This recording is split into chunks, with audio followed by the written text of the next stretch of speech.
Pause right there, my child. Before you do one more thing today, hear this. What I'm about to declare over you will set the tone for your entire day. My beloved child, there is something stirring in the invisible world around you right now. Something so beautiful and so carefully crafted that even the stars pause to watch it unfold. You cannot see it with your eyes, and you cannot touch it with your hands. But it is more real than anything you have ever known. It moves like a gentle river beneath the surface of your everyday life, shaping moments you have not yet lived and preparing paths you have not yet walked. I want you to lean in close and listen, because what I am about to share with you will change the way you see everything. Somewhere in this vast and beautiful world, there is a soul who does not yet know your name. They wake up each morning under the same sun that warms your face. They breathe the same air. They walk through their own struggles and victories, completely unaware that their life is being woven together with yours in ways that go beyond human understanding. This person exists right now, in this very moment, living their story while you live yours. You have never met them. You have never heard their laugh or looked into their eyes. You do not know the sound of their voice or the way they see the world. But I know them. I have known them since before time began, just as I have known you. And right now, in the hidden places where human eyes cannot see, I am preparing both of your hearts for a meeting that will feel less like a coincidence and more like coming home to a place you never knew existed. This is not some fantasy or wishful thinking.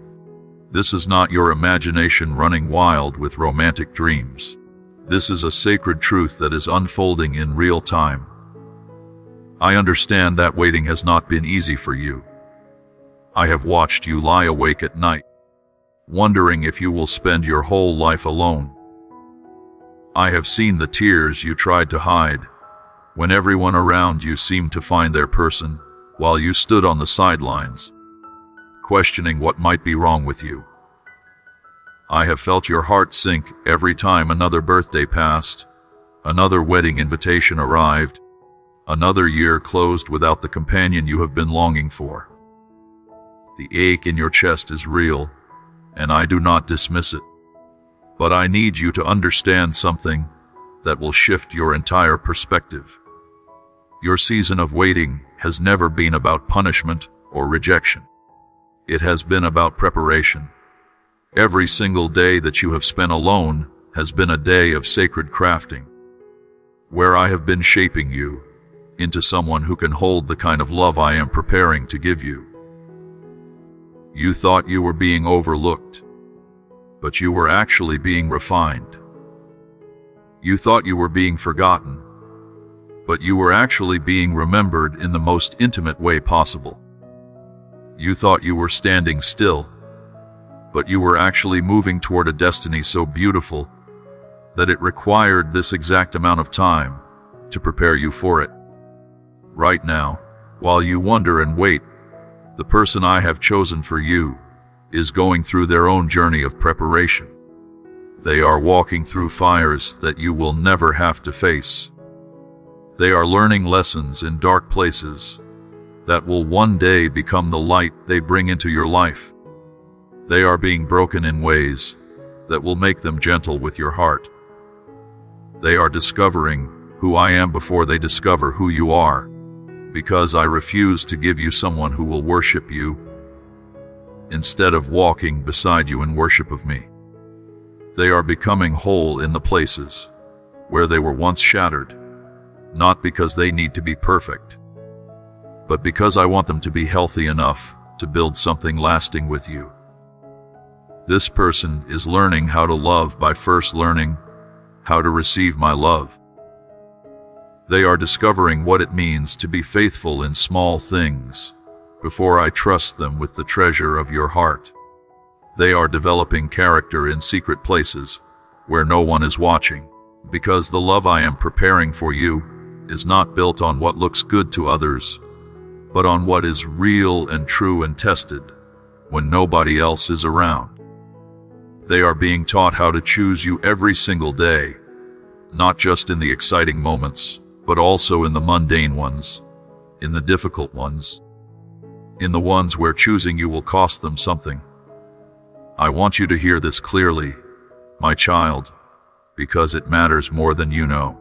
The person coming to you will not be perfect. They will still have scars. They will still have moments of weakness. They will still need grace and patience and forgiveness, just like you do. But they will carry the marks of someone who has been shaped by my hands. They will have the kind of humility that comes from being humbled. They will have the kind of strength that comes from being broken and rebuilt. They will have eyes that have learned to see beyond the surface, because they have spent time looking at me. When they finally arrive in your life, you will not have to beg for their attention.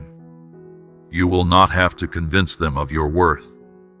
You will not have to shrink yourself to make them comfortable or perform to keep them interested.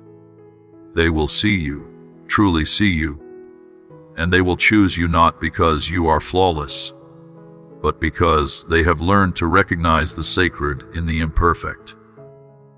They will pursue you with intention, not with confusion. They will communicate with clarity, not with games.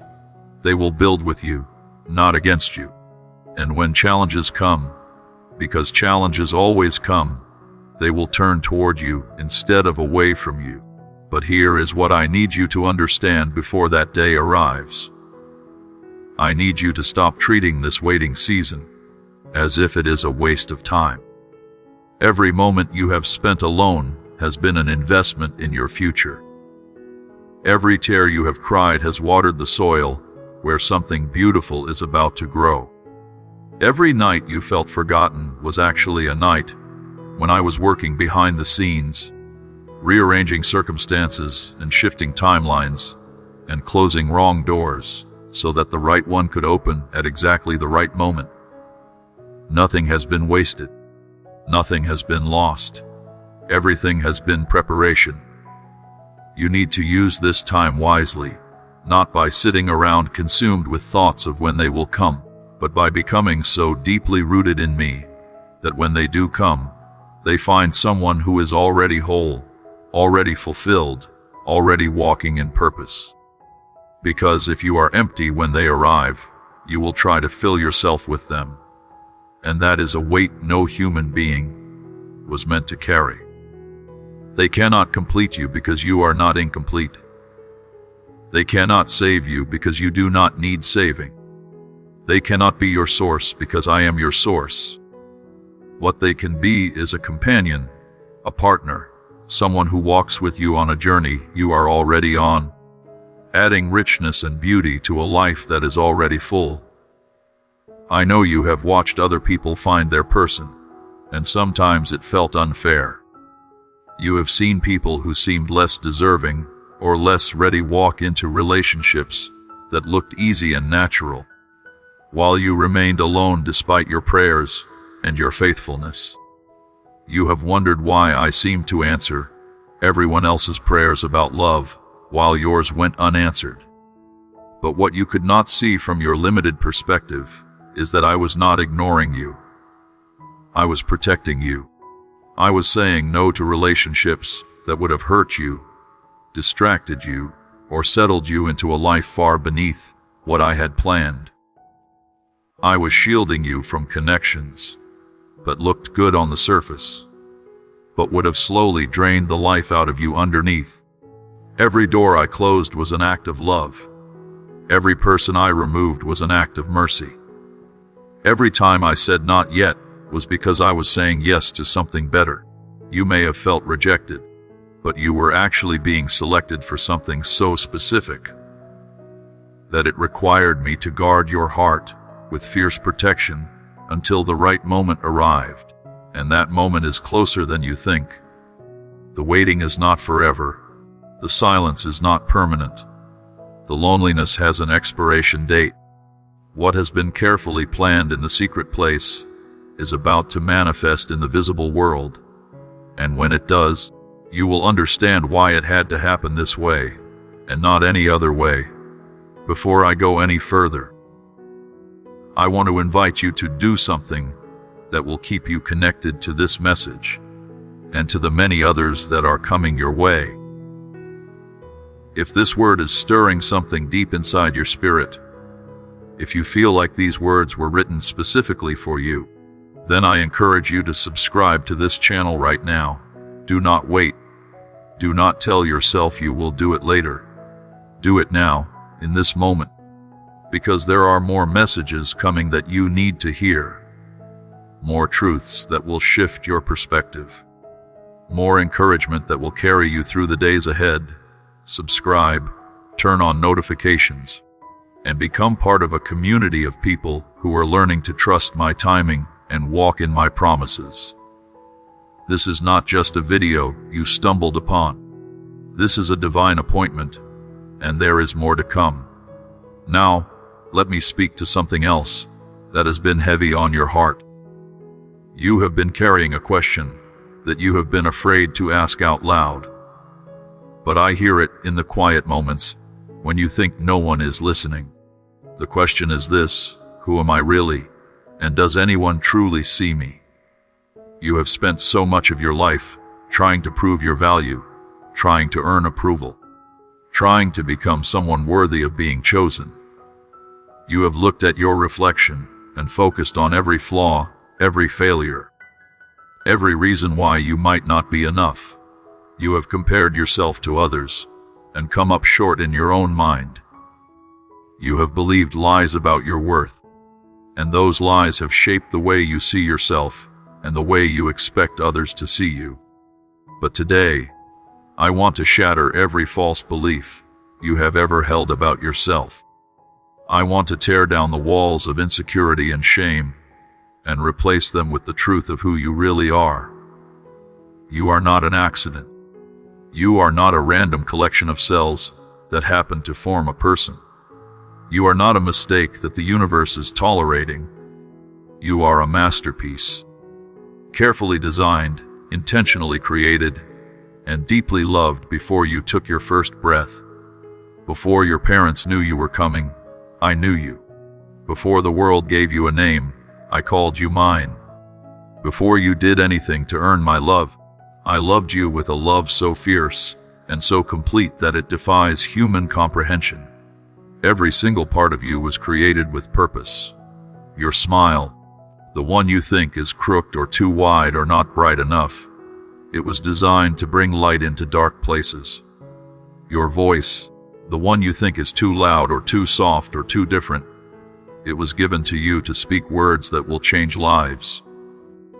Your hands, the ones you use to create and to serve and to reach out to others, they were shaped to do things that no one else can do in quite the same way. Even the things you see as weaknesses, the things you wish you could change, they were allowed in your design because they keep you humble. They keep you dependent on me, and they create space for my strength to show up in ways that leave no doubt about who is really in control. You have spent too much time focusing on what you think is wrong with you, and not enough time celebrating what is beautifully right with you. You have listened to voices that told you that you were too much or not enough, and you believed them. But those voices were never speaking my truth. My truth is that you are exactly who I intended you to be. You are not a rough draft waiting to be edited into something better. You are a finished work, signed by the Creator of the universe, and stamped with approval that no human opinion can ever take away from you. When I look at you, I do not see someone who needs to earn my love. I see someone who already has it, fully and completely, with no conditions attached. I know you have made mistakes. I know there are things in your past that you wish you could undo, words you wish you could take back, choices you wish you had made differently. I know you carry shame about things you have done and things that have been done to you. But listen to me carefully. Your past does not define you. Your mistakes do not disqualify you. The places where you have fallen do not determine where you are going. I have already taken every failure, every sin, every moment of weakness, and I have covered it with grace so complete that it is as if it never happened. When I look at you, I do not see your history of stumbling. I see your future of rising. I do not see what you have done wrong. I see everything you are becoming. You are not damaged goods. You are not tainted. You are not less valuable because of the roads you have traveled or the scars you carry. In fact, those very scars are proof of your strength, evidence that you have survived things that tried to destroy you, and testimony to the fact that I never let go of you, even when you thought you were too far gone to be saved. Every tear you have cried has been collected. Every prayer you have whispered has been heard. Every time you felt alone, I was there, holding you together when you thought you were falling apart, carrying you forward when you did not have the strength to take another step, whispering truth into your spirit, even when your mind was full of lies. I see you, my child, not the version of you that you show to the world, the one that smiles even when you are breaking, the one that pretends to have it all together when you are barely holding on. I see the real you, the one who is scared and tired and overwhelmed, the one who wonders if you will ever be enough, if you will ever find your place, if you will ever stop feeling like you are on the outside looking in. And what I want you to know is this: that version of you, the messy, imperfect, struggling version, that is the version I love most. Because that is the version that needs me, and I created you to need me, so that we could walk together through every season of your life. Stop trying to fix yourself before you come to me. Stop waiting until you feel worthy before you ask for what you need. Stop believing that you have to perform or achieve or prove something before I will accept you. I accept you now, exactly as you are, in this moment, with all your doubts and all your fears and all your imperfections. Come to me tired and I will give you rest. Come to me broken and I will make you whole. Come to me empty and I will fill you with purpose and meaning and a love that will never run dry, no matter how much you draw from it. You do not need to be perfect. You just need to be willing. Willing to trust me when you cannot see the full picture. Willing to take the next step, even when the path is unclear. Willing to believe that I am working everything together for your good, even when the circumstances suggest otherwise. Willing to let go of control and rest in the knowledge that I am holding your life in hands that will never drop you, never abandon you, and never stop working on your behalf. And when it comes to this person I am preparing for you, I need you to trust that I know exactly what I am doing. I know what kind of love you need. I know what kind of partner will bring out the best in you.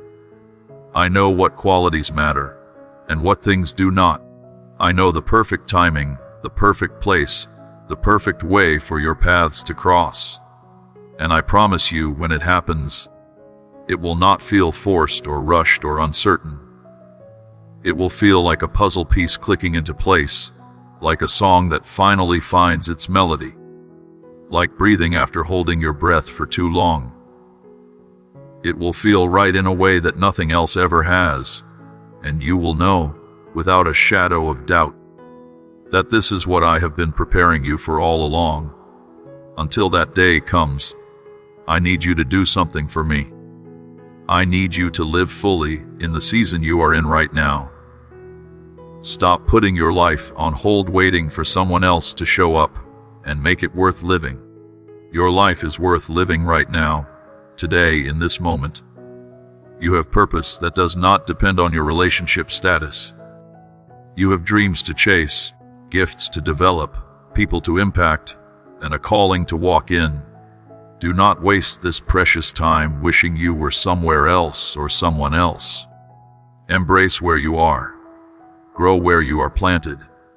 Become so deeply rooted in your identity and so fully alive in your purpose that when the right person comes, they do not find someone waiting to be rescued, but someone already thriving, already full, already walking in the fullness of everything I have called them to be.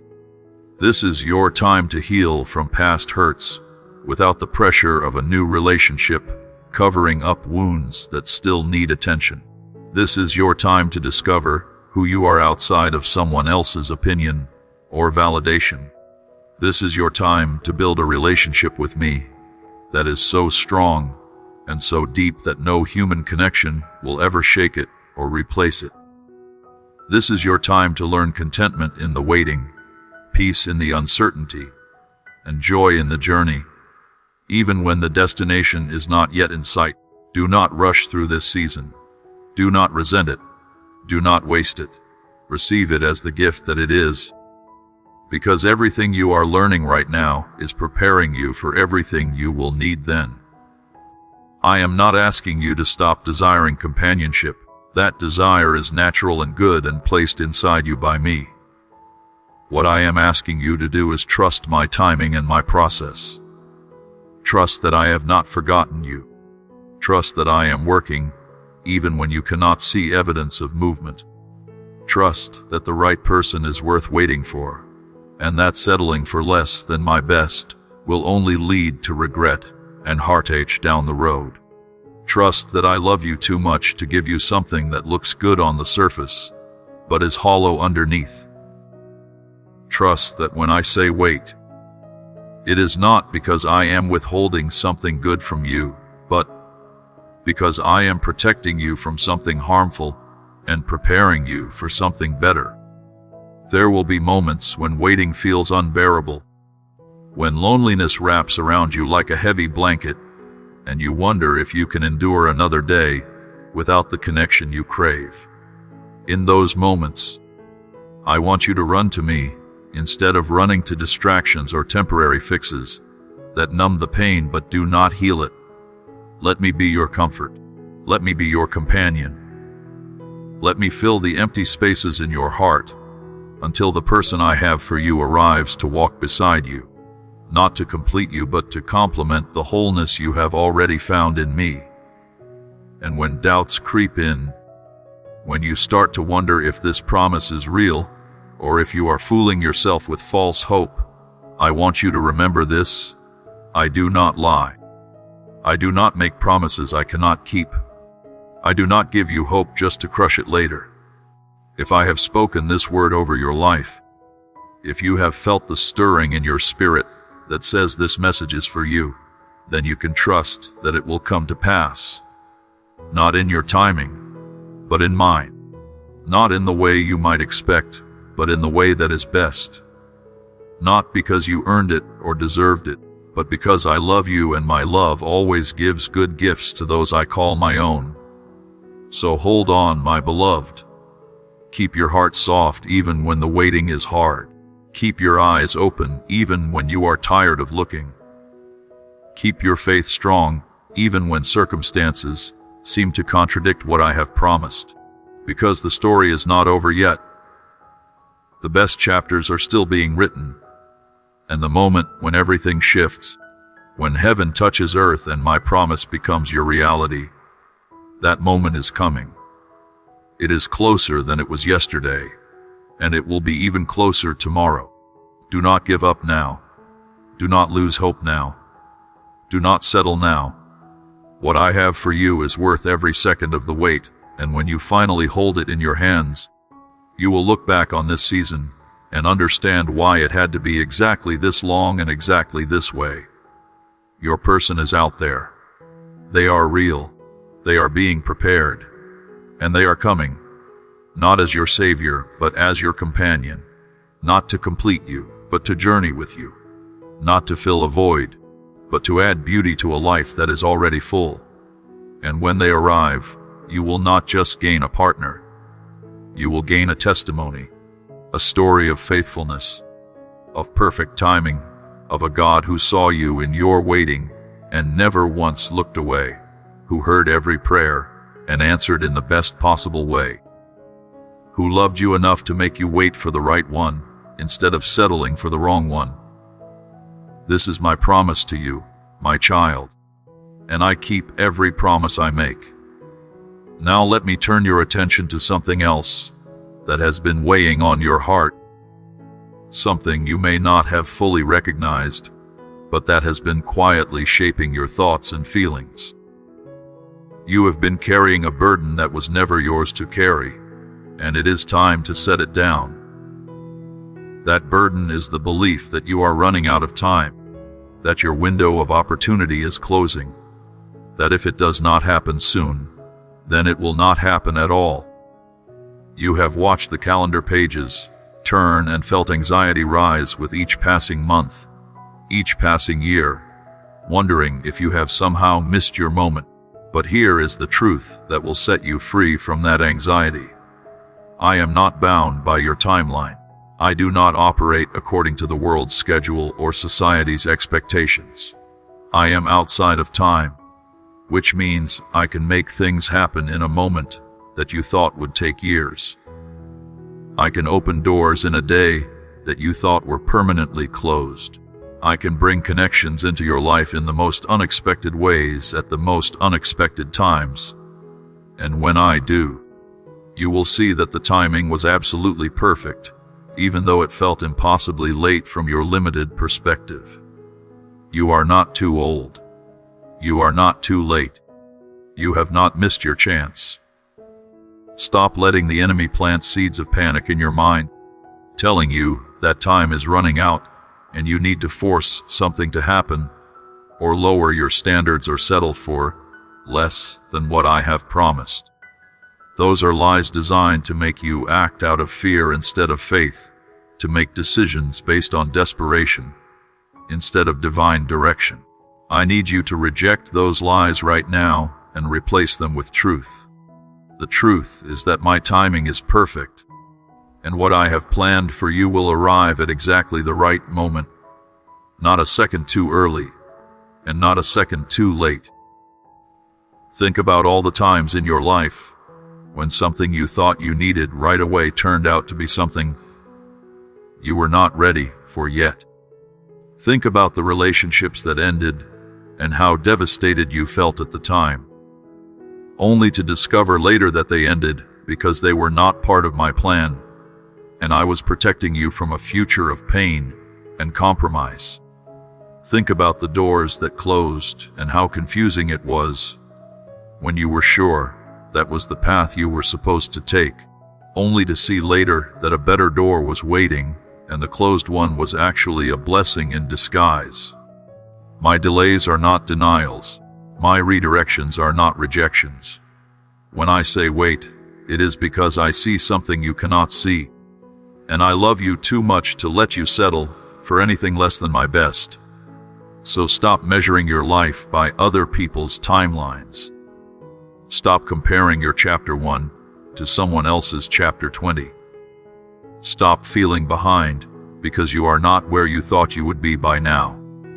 You are exactly where you need to be for this exact moment, and every experience you have had, every lesson you have learned, every heartbreak you have survived, it has all been preparing you for what is coming next.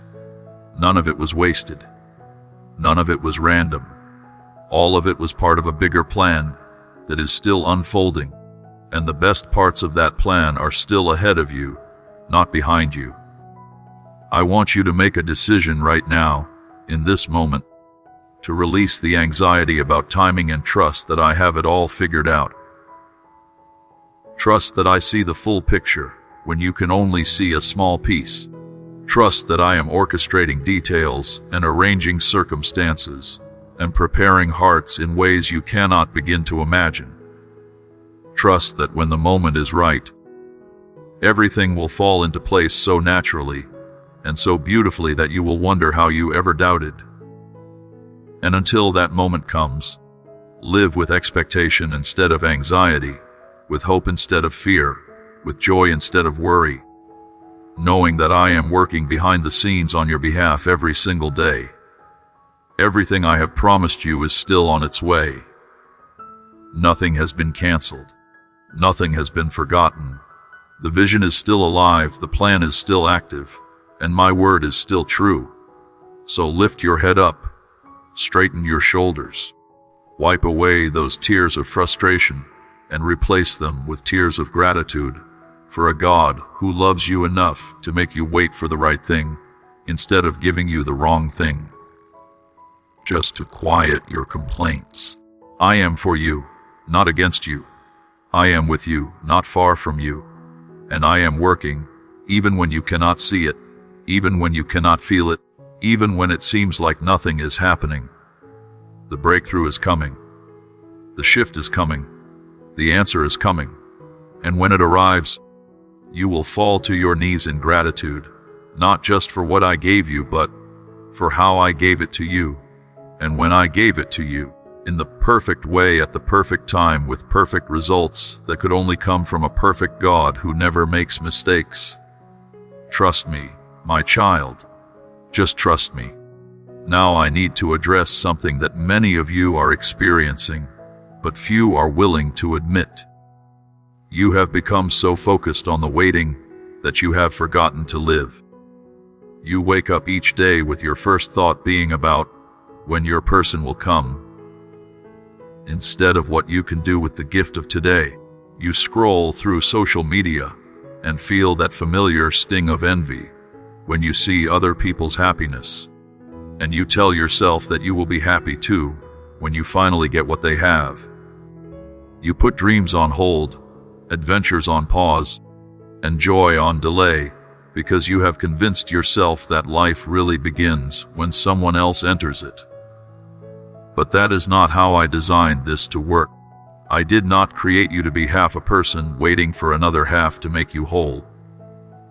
I created you complete, full, capable, and ready to live an abundant life right now, in this season, with or without a partner. The abundant life I promised you does not start when you meet someone. It started the day you were born, and it continues every single day you have breath in your lungs. Whether you are single, married, divorced, widowed, or anything in between, your relationship status does not determine the quality of your life. Your connection to me does. I need you to hear this because it is critical to your happiness and your future. If you spend all your time waiting for life to start, when someone arrives, you will miss the beautiful things happening right now.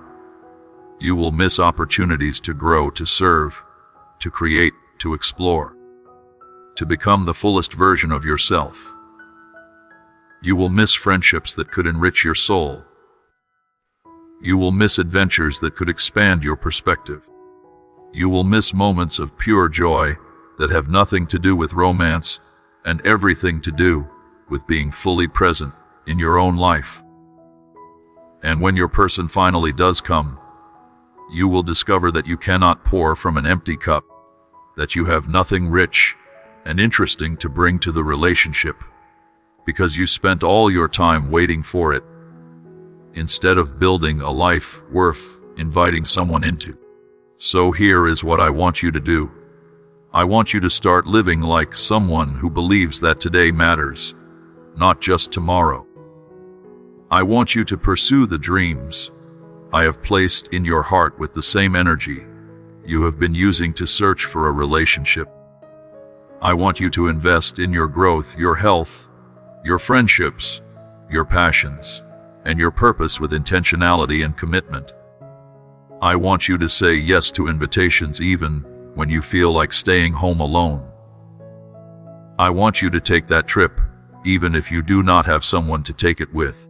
I want you to start that project, launch that business, write that book, learn that skill, serve in that capacity, and live like someone who knows their life has meaning and value right now, not just in some future season when conditions are different.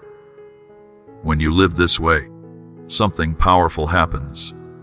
You stop being desperate for someone to show up and make your life interesting. because your life is already interesting.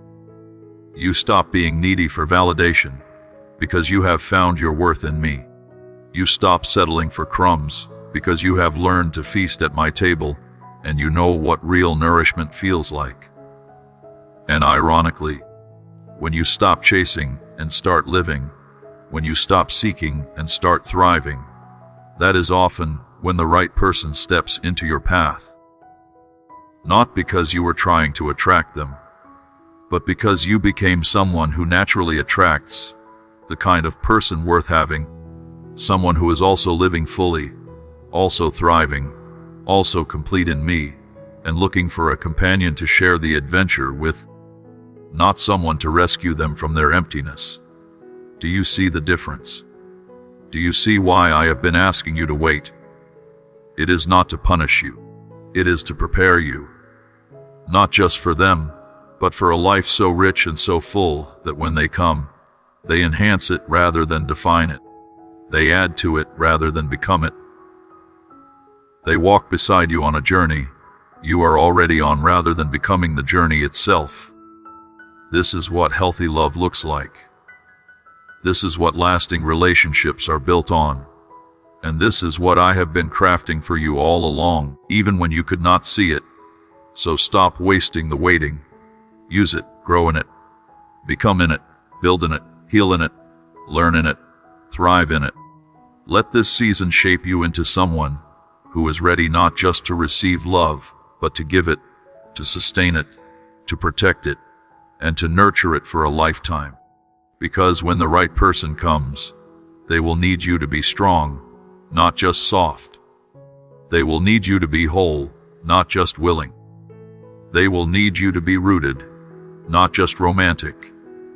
And all of that is being developed in you right now, in this very season you wish would hurry up and end. Everything has purpose. Every season has meaning. And this one, as difficult as it has been, is one of the most important seasons of your life, because it is shaping you into someone who can handle the blessing you have been praying for. Do not rush it. Do not resent it. Receive it, learn from it, and let it do the work it was designed to do in your heart, your mind, your character, and your soul. The person I am bringing to you is not just any person. They are someone worth waiting for. And you are not just any person either. You are someone worth becoming.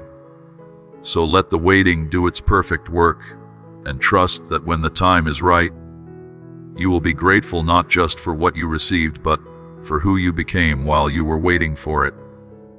Now, I want to speak to those of you who are struggling with doubt, who are wondering if this promise is really for you, or if you have somehow disqualified yourself through your past choices, your current struggles, or your perceived inadequacies. You look at yourself and see all the reasons why you might not deserve the kind of love I am describing. You remember the mistakes you made, the relationships you ruined, the ways you compromised, and you think that maybe this beautiful future is for other people but not for you. Let me be absolutely clear about something. My grace does not work that way. My love does not operate on a merit system where only the people who did everything right get to experience good things. If that were the case, no one would qualify. Every single person who has ever lived has made mistakes, has fallen short, has done things they wish they could undo. The difference is not in who messed up and who did not.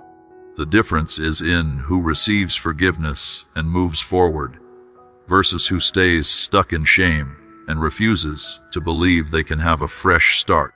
I am offering you a fresh start right now, today, in this moment. It does not matter what you did yesterday or last year or 10 years ago.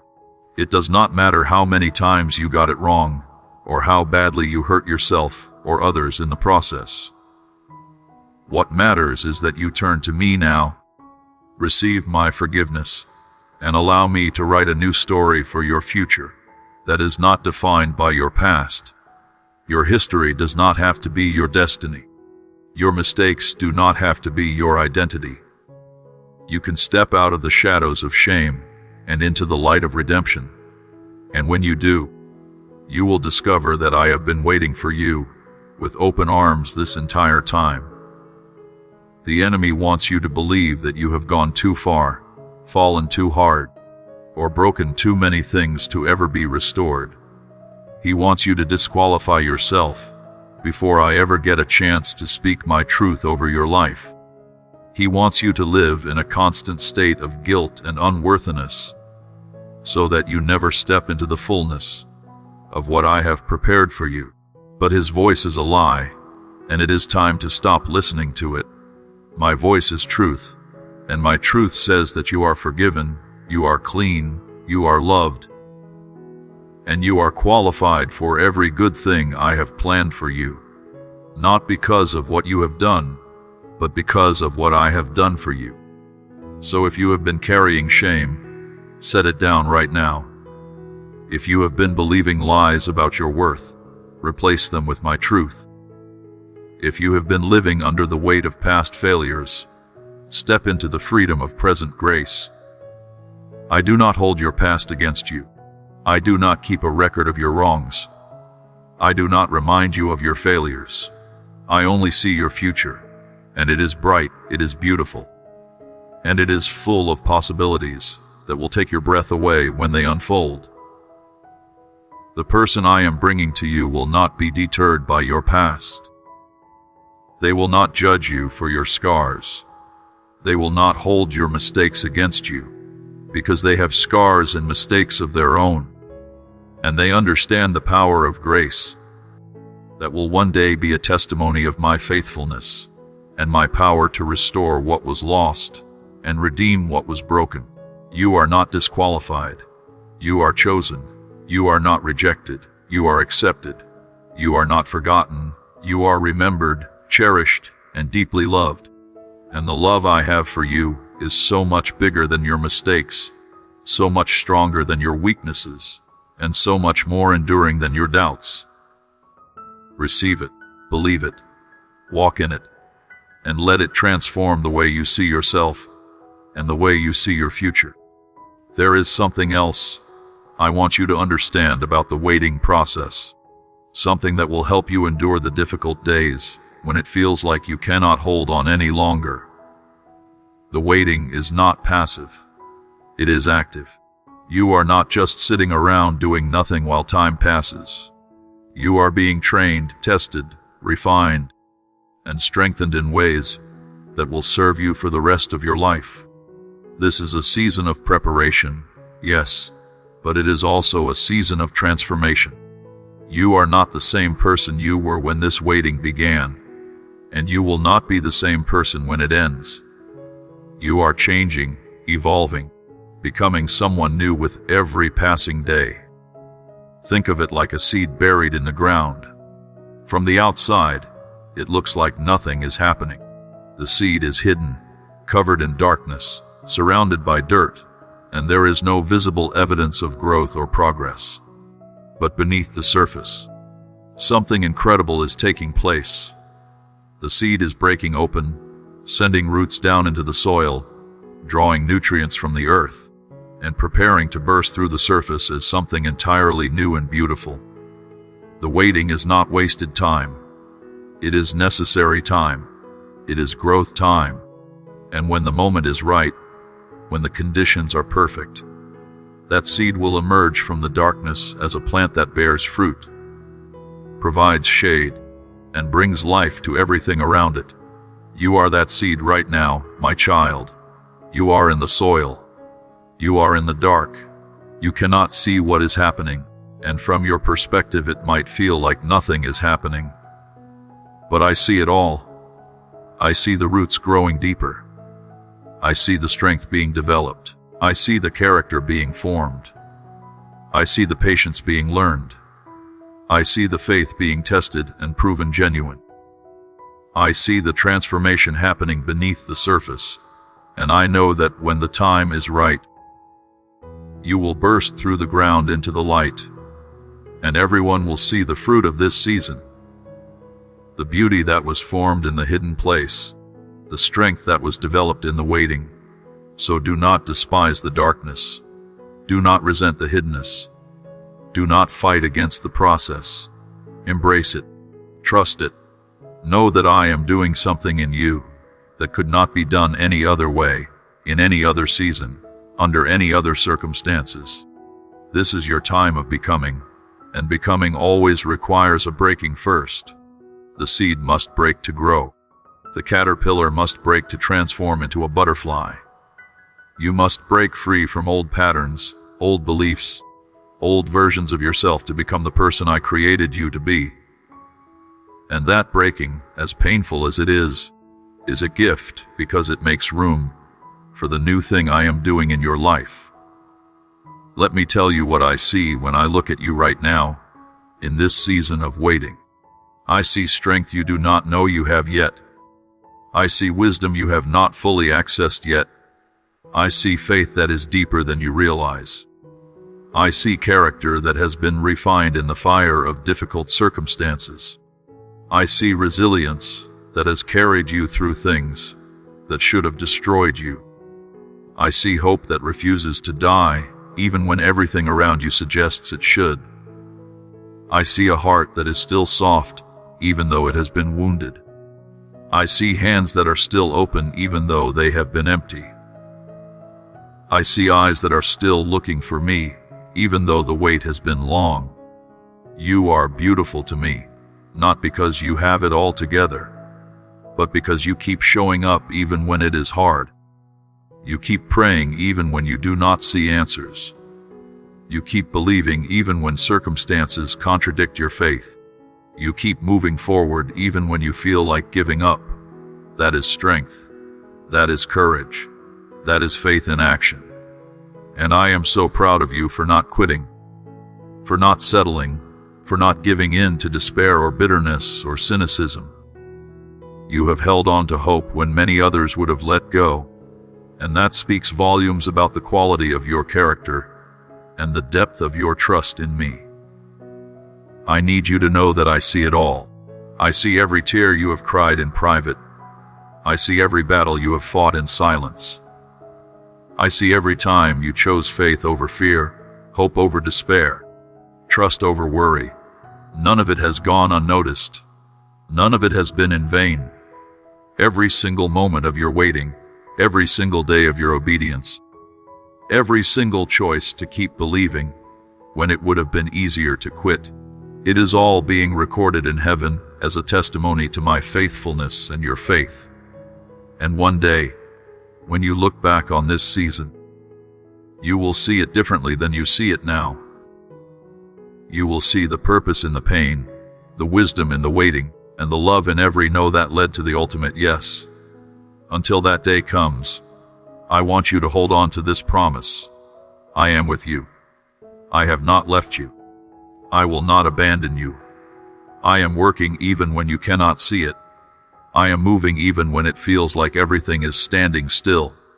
I am orchestrating details, rearranging circumstances, preparing hearts, and setting the stage for a divine encounter that will blow your mind when it finally happens. Trust me. Trust my timing. Trust my process. Trust that I know what I am doing even when you do not understand it. And while you wait, keep growing, keep healing, keep learning, keep becoming. Use this time to develop yourself in every area of your life. Read books that expand your mind. Pursue hobbies that bring you joy. Build friendships that enrich your soul. Serve others with a generous heart. Strengthen your relationship with me through prayer, worship, and studying my word. Take care of your physical health, your mental health, your emotional health, and your spiritual health. Become the best version of yourself, not to impress anyone or earn anyone's love, but because you owe it to yourself and to the future that is coming. When the right person arrives, they should find someone who is already thriving, already whole, already living a full and meaningful life. They should add to that life, not become that life. They should enhance your joy, not create it. They should walk alongside you on a journey you are already on, not become the journey itself. And for that to happen, you need to build a life worth inviting someone into. You need to become someone worth meeting. Not because you are not enough as you are, but because growth is a lifelong process, and this season is your opportunity to invest in yourself without the distraction of a relationship pulling your focus. So take advantage of this time. Maximize this season. Make the most of every day. And when you look back years from now, you will not remember the waiting with bitterness or resentment. You will remember it with gratitude, because you will see how it prepared you, how it shaped you, how it positioned you for everything that came after. This season matters. You matter, and what is coming is worth every second of the wait. Now, let me speak to your heart one more time before we move forward. I know there are moments when you feel invisible, when you wonder if anyone sees you or cares about what you are going through. You look around, and it seems like everyone else is moving forward while you are standing still. Everyone else is finding love while you are finding disappointment. Everyone else is celebrating milestones while you are still waiting for yours. And in those moments, you question whether you matter, whether your life has significance, whether anyone would notice if you disappeared. I need you to hear this truth and let it sink deep into your soul. You are not invisible. You are not insignificant. You are not overlooked. You matter more than you could ever imagine, not because of what you accomplish, or who loves you, or what title you hold, but simply because you exist, because you are mine, because I created you and I do not make mistakes. You are valuable beyond measure, precious beyond words, and loved beyond comprehension, and nothing can ever change that. Every moment of your life has purpose. Every day you wake up is a gift. Every breath you take is significant. You are here for a reason, and that reason goes far beyond finding a relationship, or achieving success, or gaining recognition. You are here to reflect my love to a world that desperately needs to see it. You are here to bring light into darkness, hope into despair, and kindness into cruelty.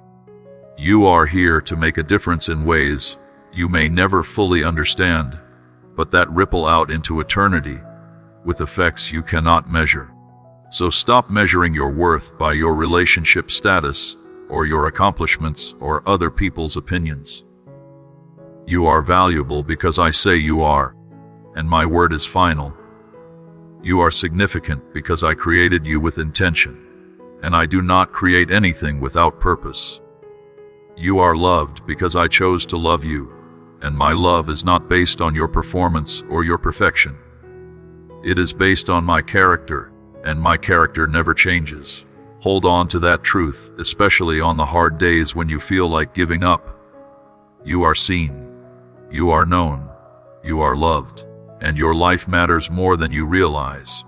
Keep going, keep believing, keep trusting. The best is yet to come, and when it arrives, you will understand why the journey had to be exactly this long, and exactly this difficult. Every part of your story matters, including this chapter of waiting.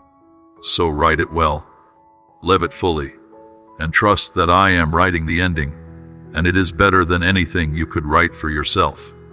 My precious child, I need you to stop everything you are doing right now and pay attention to what I am about to tell you.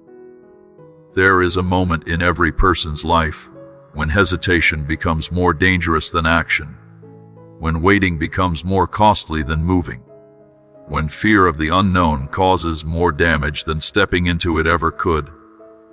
You have reached that moment.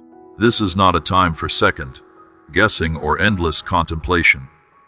This is a time for decisive movement, for bold faith, for trusting that what I have placed before you is real and within your reach. I know you have been afraid. I know you have looked at the opportunity in front of you and wondered if it is too good to be true, if you are really qualified, if this is actually meant for you, or if you are somehow deceiving yourself.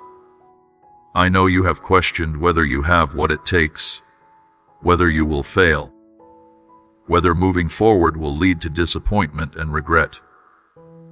But I need you to understand something that will change your entire perspective.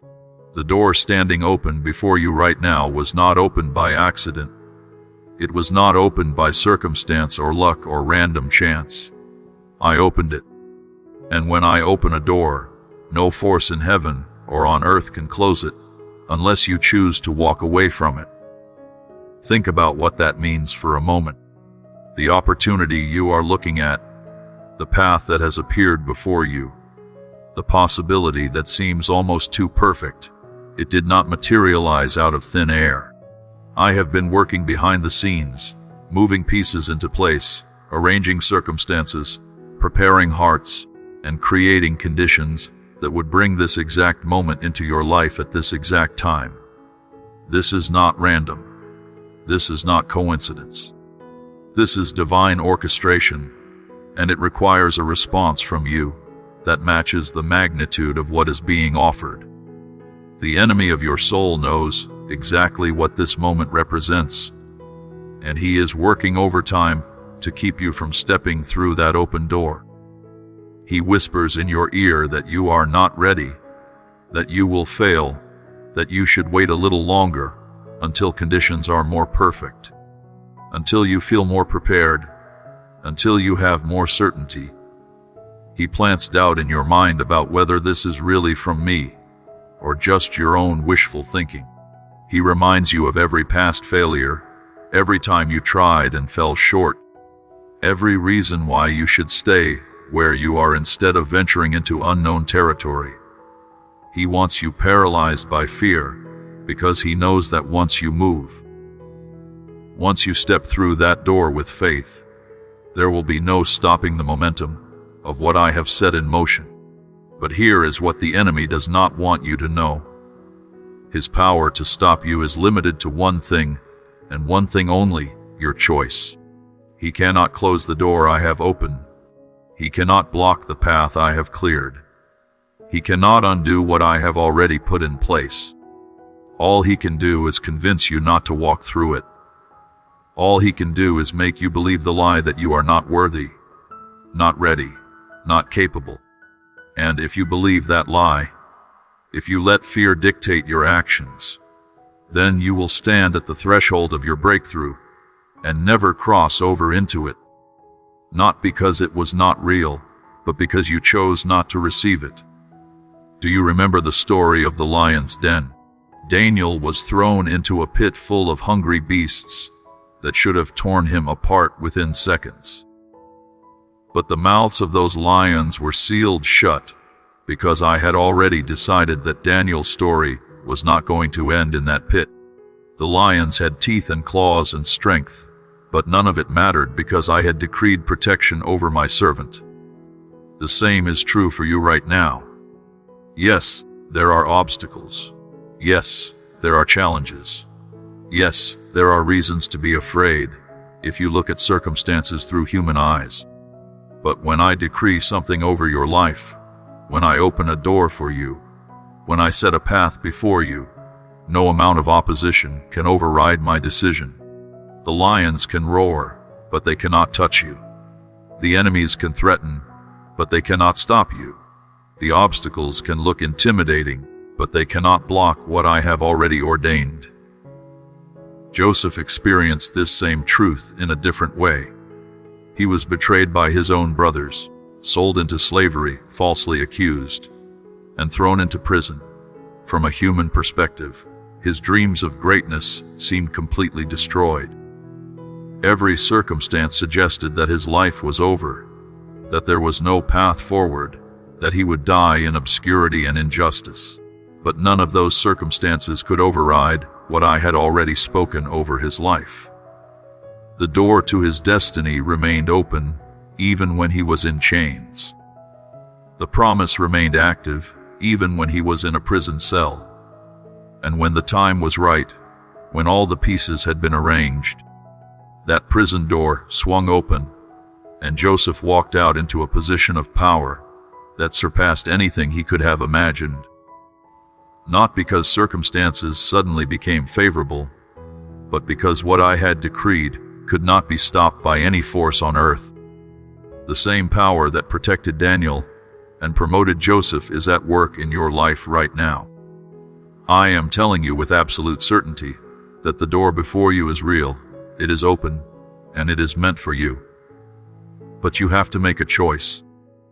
You have to decide whether you are going to believe what I am telling you, or whether you are going to believe the fear that is trying to hold you back. You have to decide whether you are going to trust my word or the negative voices in your head. You have to decide whether you are going to step forward in faith or stay frozen in doubt.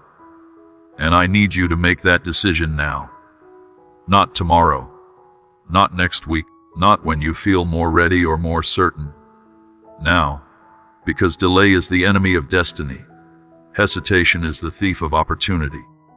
Every day you spend waiting for perfect conditions is a day that the gift I have prepared for you sits unclaimed. Every moment you spend second guessing is a moment that your breakthrough remains just out of reach, not because it is not available, but because you have not extended your hand to take it. Let me be very clear about something. I am not asking you to be perfect before you move. I am not requiring you to have everything figured out before you take the first step. I am not demanding that you feel completely confident and free from all doubt. What I am asking is that you choose faith over fear. What I am requiring is that you trust me more than you trust your anxiety. What I am demanding is that you act on what I have shown you even when your emotions are screaming at you to stay put. Faith is not the absence of fear. Faith is the decision to move forward despite the fear, to believe my word even when circumstances seem to contradict it, to step into the unknown because you trust that I am already there, preparing the way. If this message is resonating deep in your spirit, if you can feel something stirring inside you as you read these words, then I want you to do something practical right now that will help you stay connected to the guidance and encouragement you need for the journey ahead. Subscribe to this channel immediately. Do not scroll past this moment thinking you will come back to it later. Do it now, in this instant, because there are more messages coming that will continue to strengthen your faith, clarify your path, and remind you of truths you need to hear again and again. Turn on notifications so you do not miss anything. Become part of a community of people who are choosing to believe, to trust, and to move forward despite fear. This is not just a casual suggestion. This is a divine directive to stay connected to the truth that will keep you moving in the right direction. Now, let me address something else that may be holding you back: the need for absolute certainty before you act. You have been praying for a sign, asking for confirmation, wanting me to make it so obvious that there is no room for doubt. You want guarantees that if you step through this door, everything will work out exactly as you hope. You want to see the entire staircase before you take the first step. But that is not how faith works. That is not how I operate. If I gave you absolute certainty about every detail of the journey before you started it, you would not need faith. And without faith, you would not develop the strength, the character, the dependence on me that comes from walking through uncertainty while trusting that I am leading you. Think about Abraham.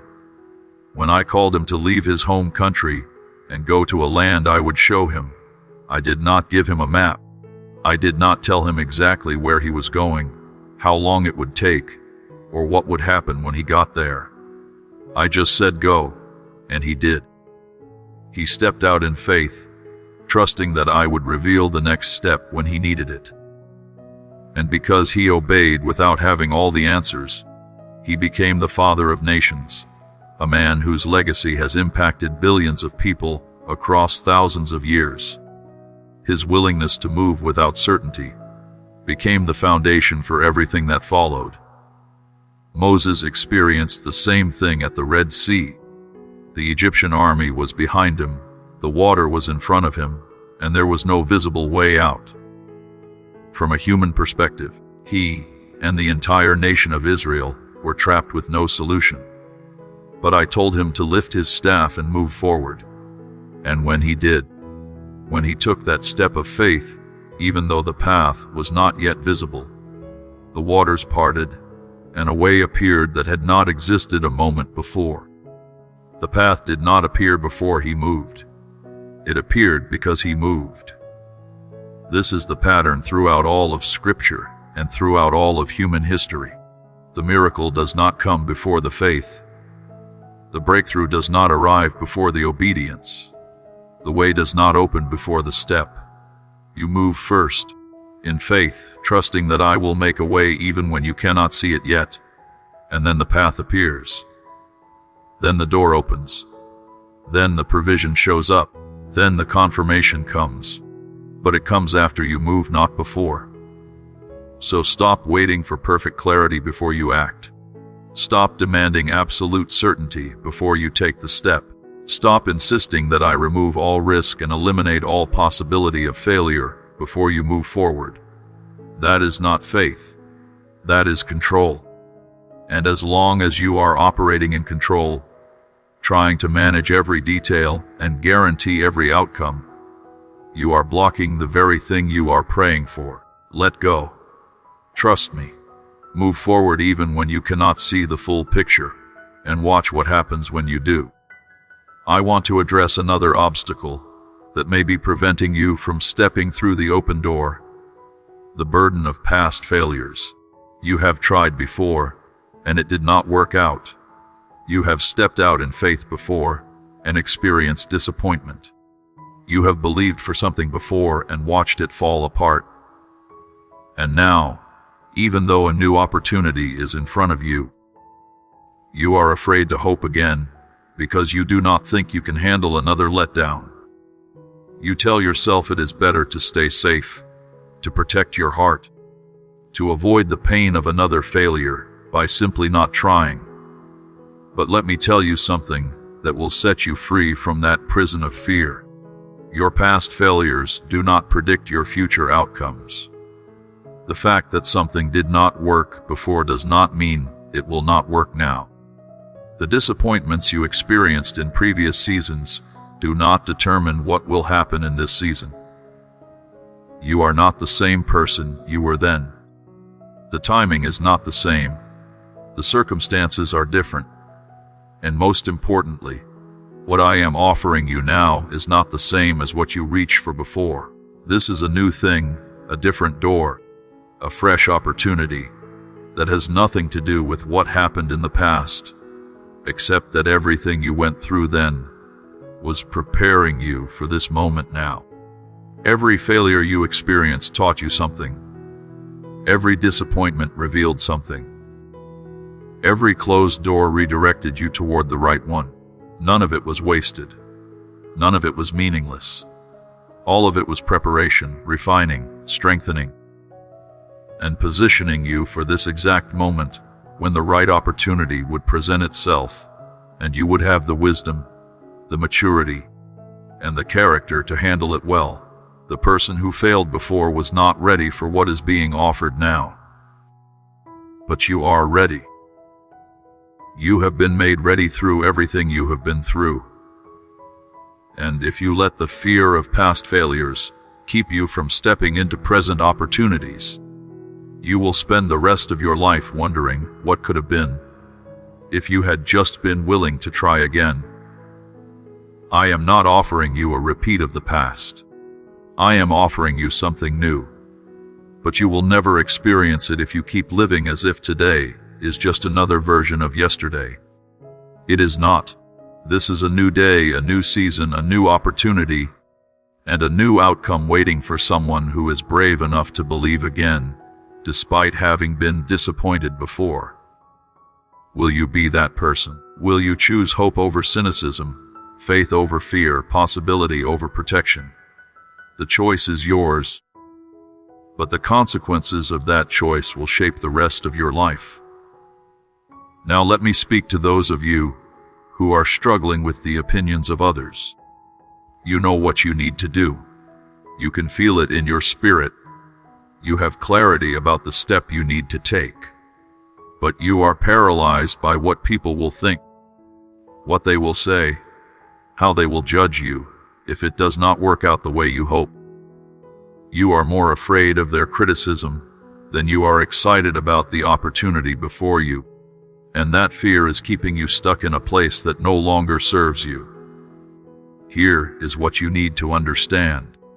The people whose opinions you are so worried about are not the ones who will live with the consequences of your choices. They will not lie awake at night wondering what could have been if you had taken the risk. They will not carry the regret of a life lived in fear instead of faith.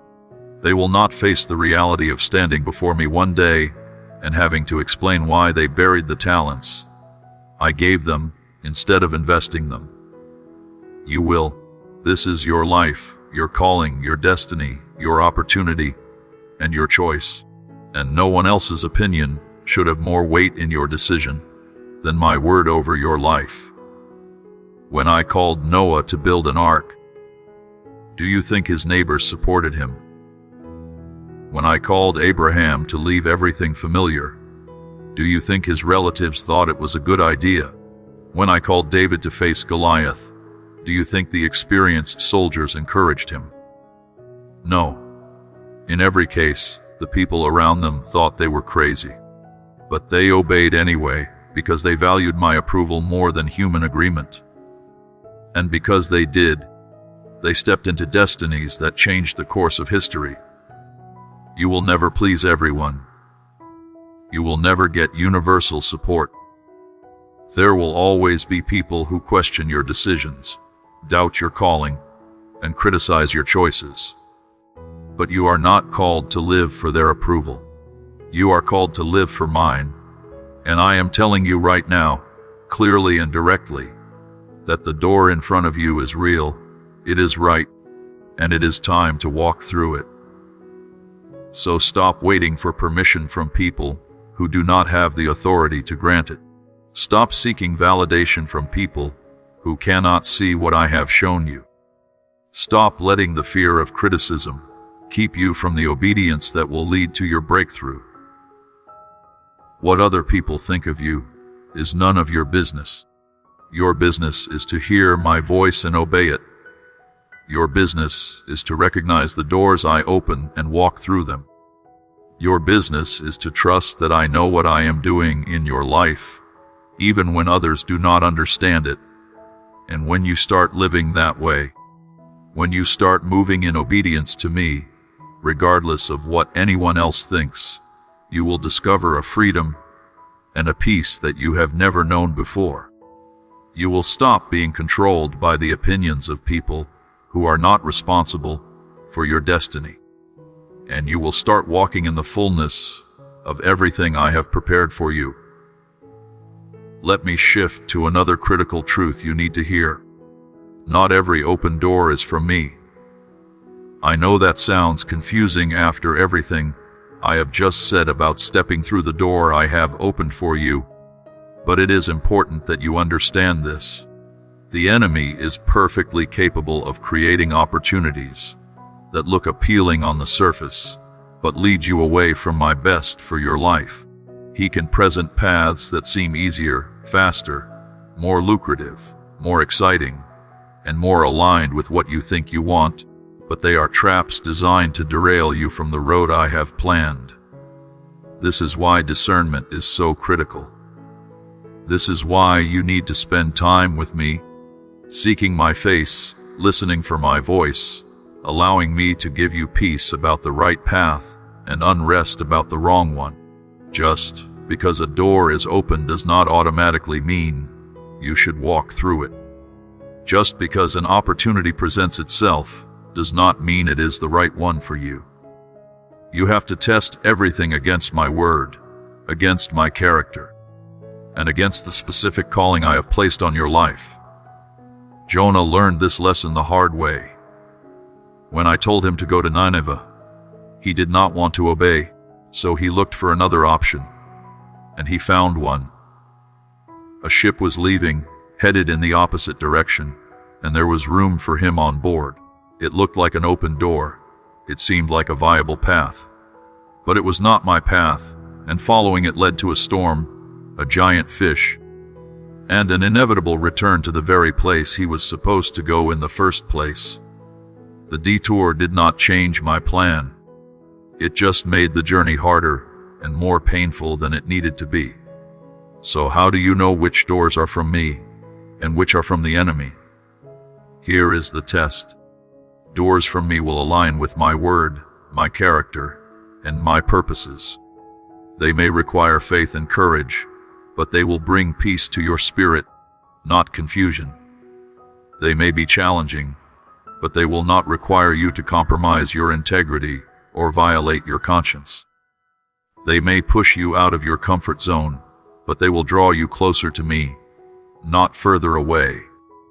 And when you walk through them, even if the journey is difficult, you will have a deep sense that you are exactly where you are supposed to be, doing exactly what you are supposed to do.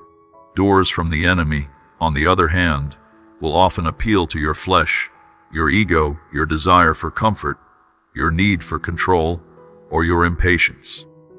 They will promise shortcuts that bypass the character development I want to do in you. They will offer immediate gratification at the expense of long-term fulfillment. They will create dependencies on things that cannot sustain you instead of on me. And even if they look good from the outside, there will be something in your spirit that feels unsettled, something that whispers this is not right, something that creates anxiety instead of peace. Pay attention to that inner witness.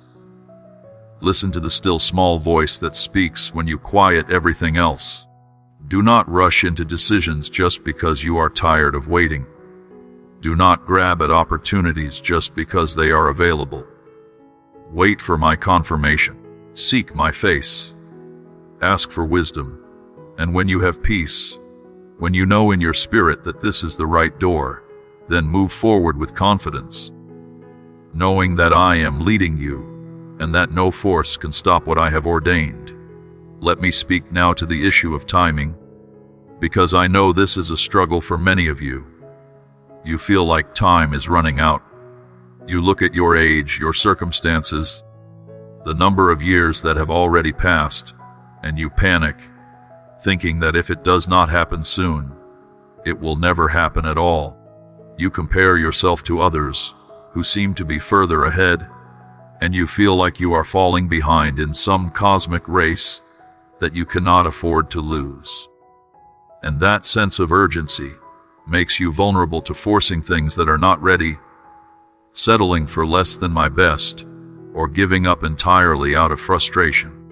But I need you to understand something fundamental about how I work. I am not bound by your timeline. I do not operate according to the world's schedule or society's expectations about when things should happen. I see the full scope of your life from beginning to end, and I know exactly when every piece needs to fall into place for the maximum impact. The greatest blessing and the fullest expression of my purposes through you. What looks like a delay from your perspective is actually perfect timing from mine. What feels like you are behind schedule is actually you being right on schedule for my plan, even if it does not match the plan you had for yourself. Abraham waited until he was 100 years old before the promised son was born. Moses was 80 when he finally stepped into his calling to lead Israel out of Egypt. Joseph was 30 when he came out of prison and into power, after 13 years of slavery and false imprisonment. Jesus himself did not begin his public ministry until he was 30, spending the first 3 decades of his life in obscurity, preparation, and hiddenness. If I did not rush any of them, why do you think I would rush you? If their delays had purpose, why do you think yours does not? The waiting is not wasted. The delay is not denial. The time between the promise and the fulfillment is when I am preparing you to handle what is coming. I am developing character in you that cannot be developed in easier circumstances. I am building faith in you that can only be built through seasons of not seeing, but still believing. I am strengthening your dependence on me, so that when the blessing comes, you do not mistake it for something you accomplished on your own. All of that takes time, and I am willing to take the time because I care more about who you become than what you get. So stop looking at the calendar with anxiety. Stop measuring your progress against other people's timelines. Stop feeling behind or rushed or panicked about time running out. You are not late. You are not behind. You have not missed your window. You are exactly where you need to be in this exact moment. And when the time is right, not a moment too soon or a moment too late, everything I have promised will come to pass in your life. Trust my timing. It is perfect, even when it feels frustratingly slow. Now, let me address the issue of doubt, because this is perhaps the biggest barrier between you and the breakthrough you are seeking. You say you have faith, but underneath that declaration is a current of uncertainty that undermines everything you are believing for. You pray for the answer, but you are not sure it will come. You confess the promise, but you question whether it is really for you. You take steps forward, but you look back over your shoulder, wondering if you made a mistake. And that doubt, that persistent questioning, that inability to fully commit to believing what I have said, it is costing you the very thing you are asking for. The Israelites stood at the edge of the promised land after I had already told them it was theirs. They sent spies to scout it out, and the spies came back with two different reports. Some said it was everything I promised, and they should go take it immediately. Others said the obstacles were too big, the enemies too strong, and the task impossible. And the people believed the report of doubt instead of the report of faith. They chose to focus on the giants instead of on my promise. And because of that choice, an entire generation wandered in the wilderness for 40 years, dying without ever experiencing what I had already given them. The land was theirs. The promise was real. But their doubt prevented them from possessing it. Do not make the same mistake. Do not let doubt steal from you what I have already secured for you. Do not let fear convince you that the obstacles are bigger than my power. Do not let the enemy talk you out of the very thing you have been praying for. I have spoken. I have promised. I have confirmed it in your spirit. Now believe it. Choose to believe it. Decide to believe it regardless of what circumstances look like, regardless of how long it is taking, regardless of what other people say. Faith is a choice, not a feeling. And right now, I am asking you to choose faith over doubt, trust over fear, and belief over uncertainty. Write this in the comments if you are ready to make that choice. Say it out loud. Declare it with your voice. I choose to believe. I refuse to doubt. I will trust God's word over my circumstances. Make that declaration, and then live like you believe it. Act like you believe it. Make decisions like you believe it. And watch what happens when you do. There is something else I want to address, and it is the idea that you have somehow disqualified yourself from receiving what I have promised. You look at your past mistakes, your current struggles, your character flaws, and you conclude that you are not worthy of the blessing. You think that because you have failed before, because you have sinned, because you have made poor choices, you do not deserve good things from me. And so you sabotage your own breakthrough by refusing to receive what I am trying to give you, convinced that it must be for someone else, someone better, someone more deserving. Let me be absolutely clear about this. My blessings are not based on your worthiness. They are based on my grace.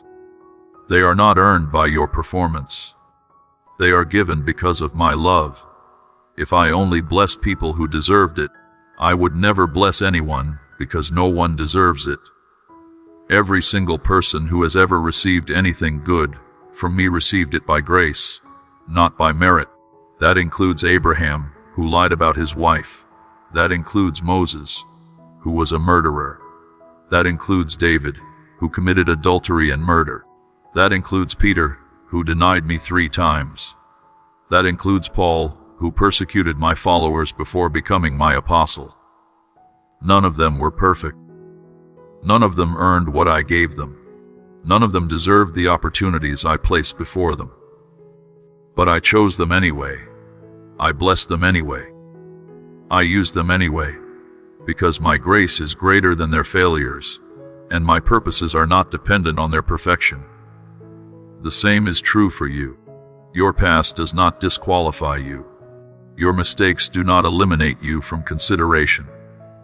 Your weaknesses do not make you unworthy of my love and my blessings. So stop disqualifying yourself.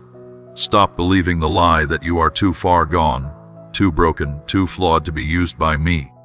Stop thinking that because you messed up, you forfeited your right to receive good things.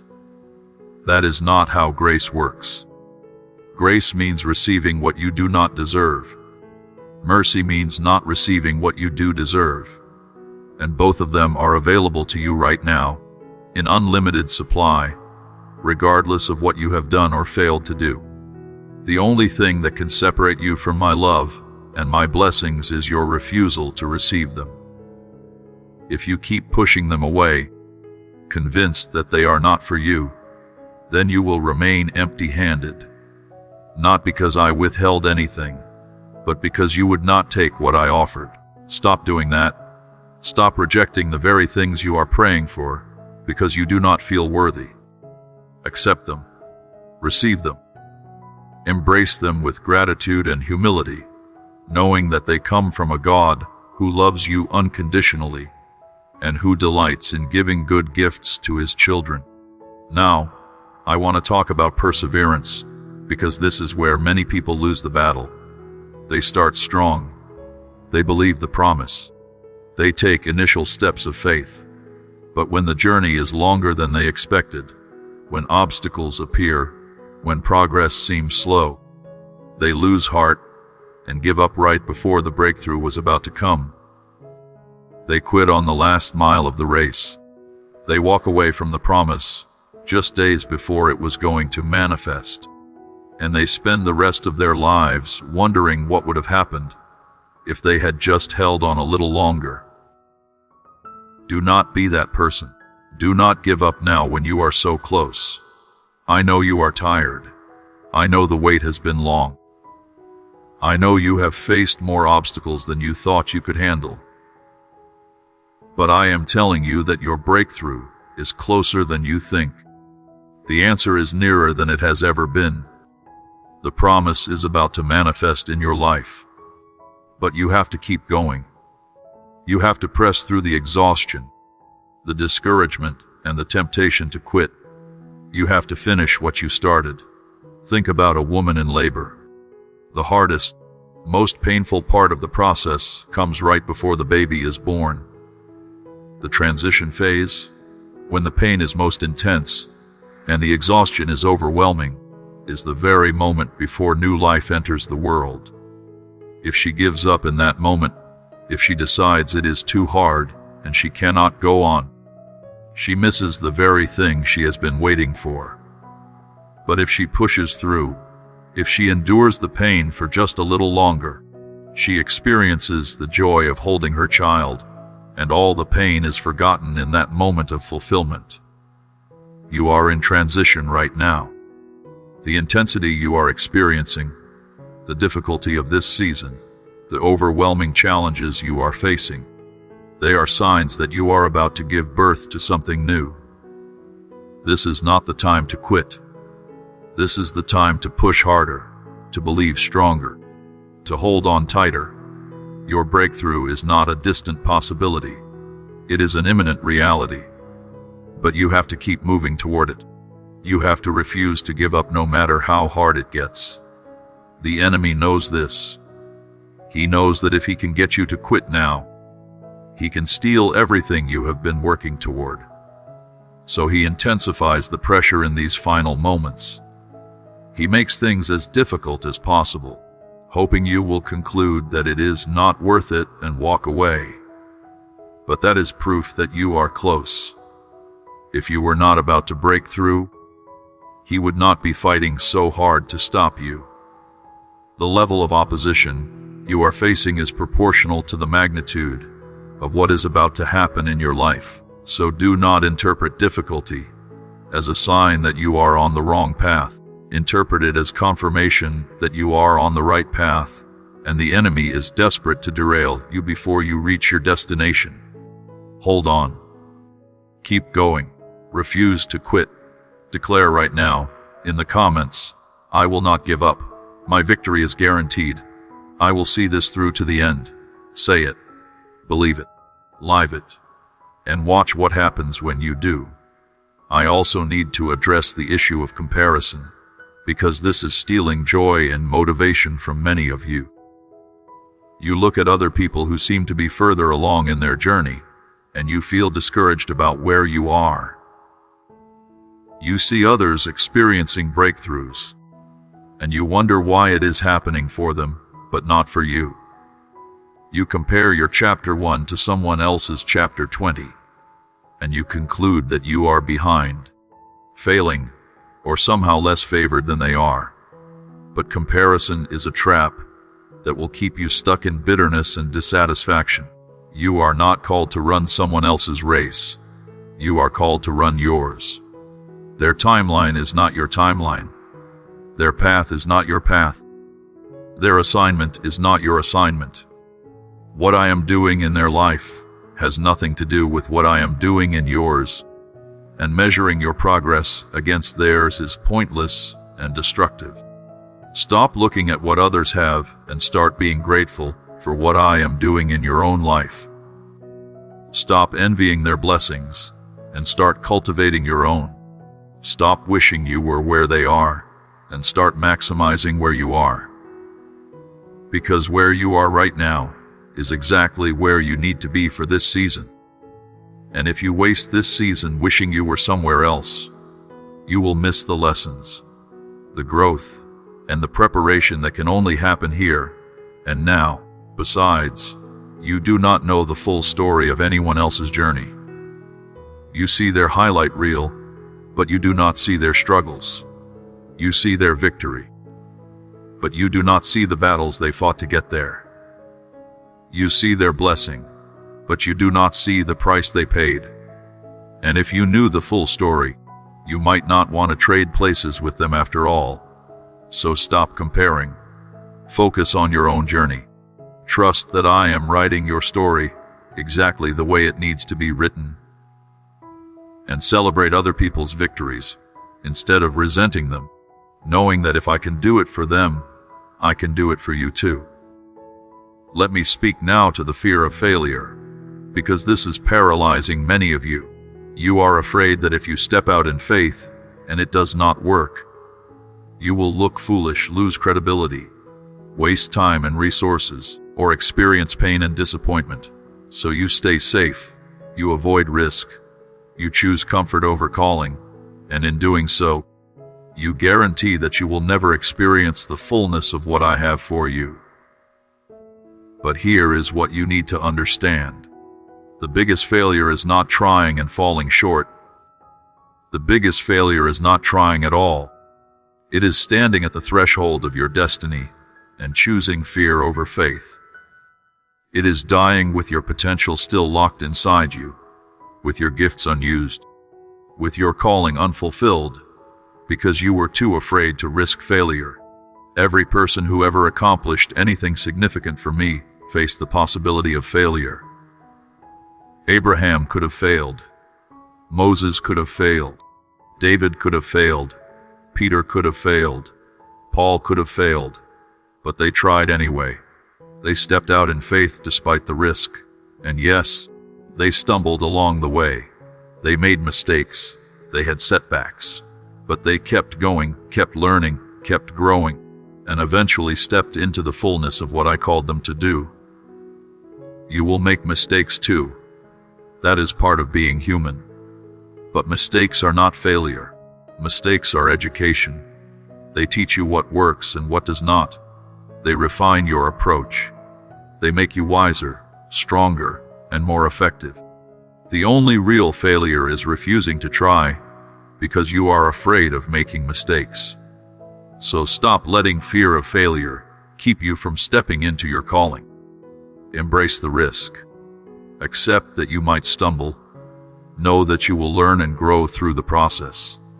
And trust that even if you fall, I will pick you up, dust you off, and set you back on the path. I am not asking for perfection. I am asking for willingness. Will you be willing to try, even if you might fail? Will you be willing to risk, even if you might lose? Will you be willing to step out, even if you might stumble? Because that willingness is what unlocks everything I have for you. Now, let me bring this full circle by returning to where we started. You are standing at an open door. An opportunity is before you. A path has appeared. A calling is clear. And you have a choice to make. Will you step through in faith, or will you stay where you are in fear? Will you trust my word, or will you trust your doubts?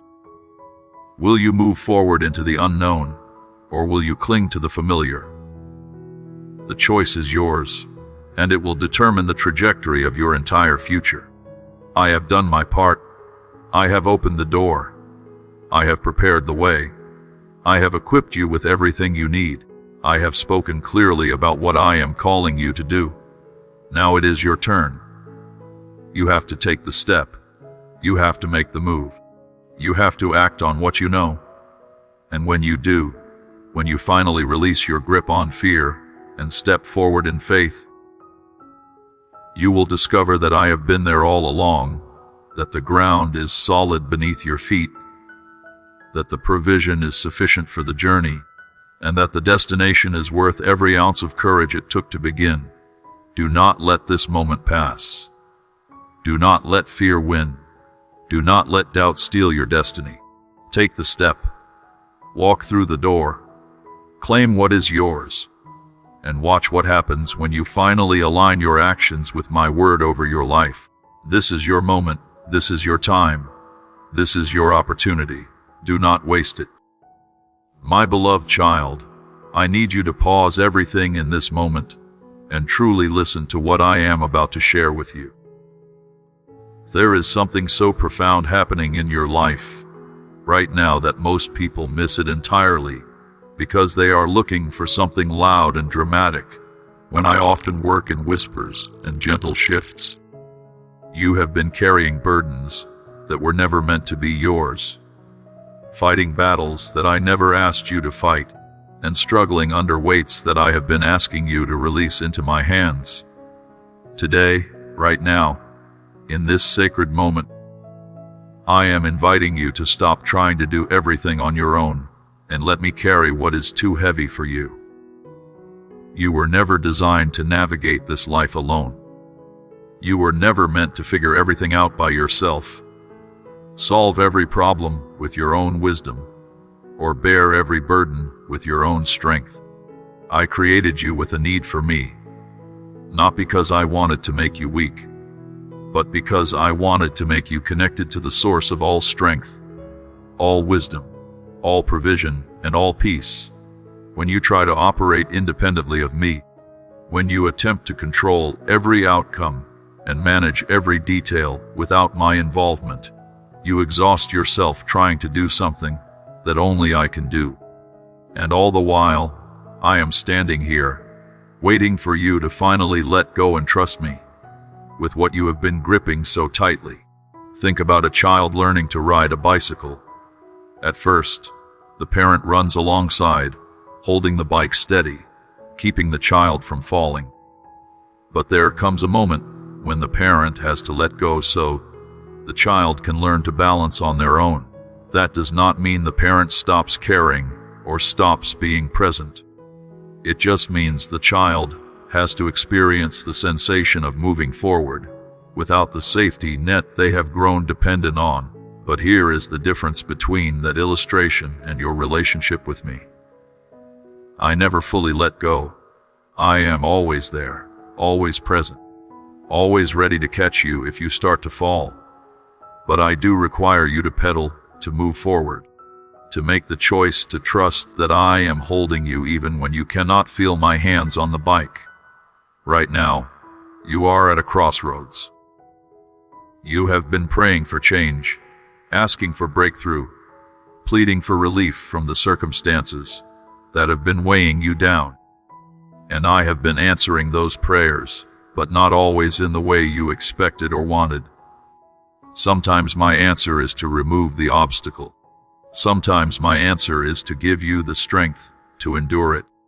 And sometimes my answer is to show you that the obstacle you thought was blocking your path was actually protecting you from something worse that you could not see. You have to trust that I see the full picture when you can only see a small piece, and that every decision I make about your life is rooted in love, wisdom, and a commitment to your ultimate good. I know you have looked at your life and wondered why certain things have not changed despite your prayers.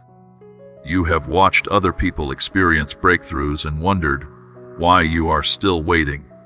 You have felt overlooked, forgotten, or punished, and you have questioned whether I am really listening, really caring, really involved in the details of your daily existence.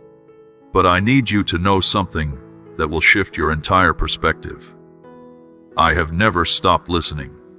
I have never stopped caring. I have never taken my eyes off you for even a second. Every prayer you have whispered has reached my ears.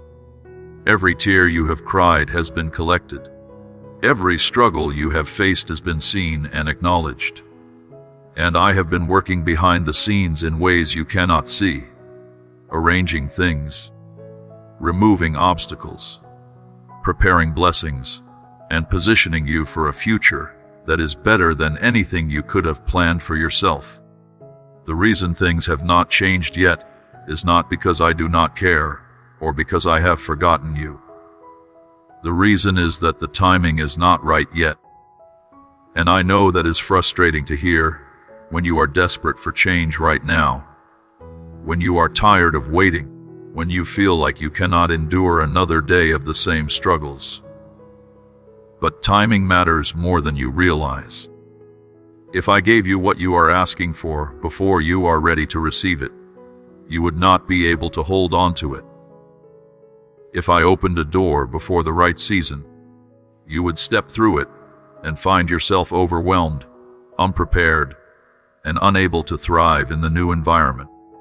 I am not withholding good things from you to be cruel. I am waiting for the right moment to release them, so that when they come, you are positioned to receive them fully, steward them wisely, and enjoy them completely. So instead of resenting the waiting, instead of fighting against the delay, instead of interpreting my timing as rejection, I want you to use this season differently. I want you to see it as preparation, not punishment. I want you to recognize that every day you spend in the waiting room is a day when something important is being developed in you. Character is being formed. Patience is being learned. Faith is being strengthened. Dependence on me is being deepened. And all of those things are essential for what is coming next. You cannot skip this process. You cannot rush through it. You have to go through it fully and completely, so that when the door opens and the blessing arrives, you are someone who can handle it without being destroyed by it. Let me tell you something that will help you endure this season with more peace and less frustration.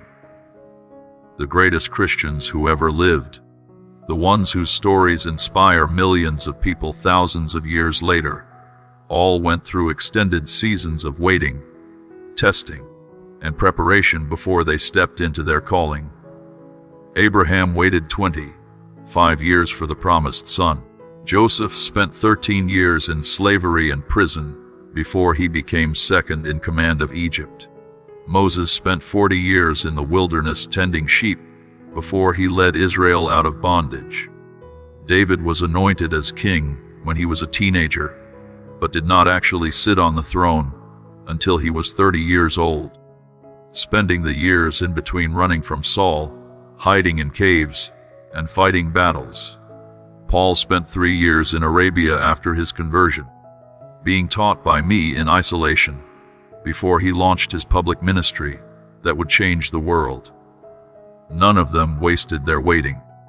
None of them spent those years passively sitting around wishing things were different. They used the time to grow, to learn, to develop character, to deepen their relationship with me, and to become the people who could handle what I was preparing to give them. And when their moment finally came, when the waiting ended and the promise manifested, they were ready. They stepped into their destiny with confidence, wisdom, and the strength that had been forged in the fire of preparation. The same is true for you. This season you are in right now is not wasted time. It is essential time. It is preparation time.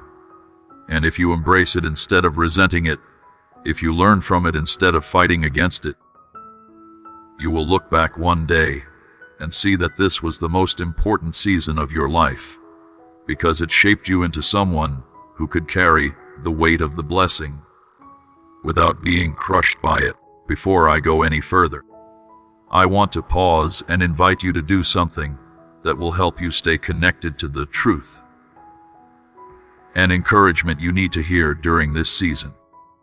If this message is speaking to your heart, if you are finding hope and strength in these words, then I want you to subscribe to this channel right now. Do not wait. Do not tell yourself you will do it later. Do it in this moment, because there are more messages coming that will continue to build your faith, clarify your direction, and remind you of truths that you need to hear repeatedly. Turn on notifications so you do not miss a single message. Become part of a community of believers who are learning to trust my timing, embrace the waiting, and walk in faith, even when circumstances seem to contradict what I have promised. This is not just a casual suggestion. This is an invitation to stay connected to the source of truth that will sustain you through every season of your journey. Now, let me address something that I know has been weighing heavily on your heart.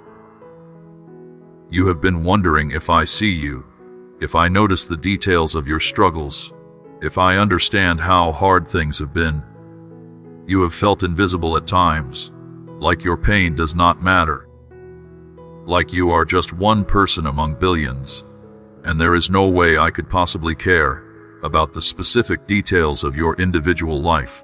But that belief is a lie, and I need you to reject it right now. I see you. I see every detail of your life. I know every struggle you face. I understand every emotion you feel.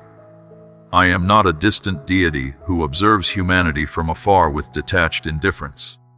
I am intimately involved in the details of your existence, and there is nothing about you that escapes my attention or my care. I know when you lie awake at night, unable to sleep because worry is consuming your mind.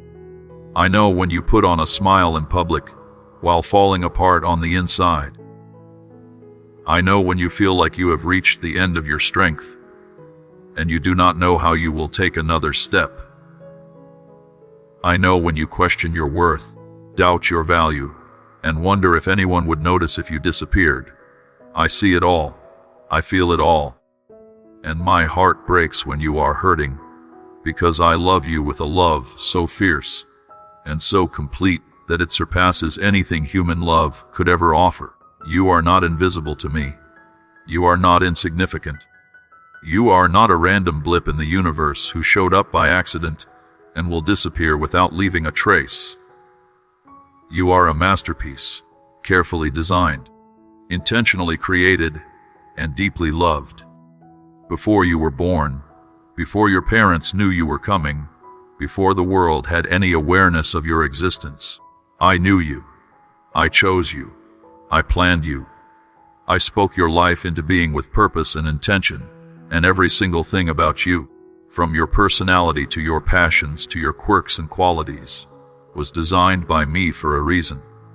You are not a mistake. You are not a cosmic accident. You are a deliberate creation of a loving God who does nothing randomly and who makes no mistakes. When I look at you, I do not see what the world sees. I do not see your failures, your flaws, your mistakes, or your weaknesses as defining characteristics. I see potential. I see purpose. I see possibility.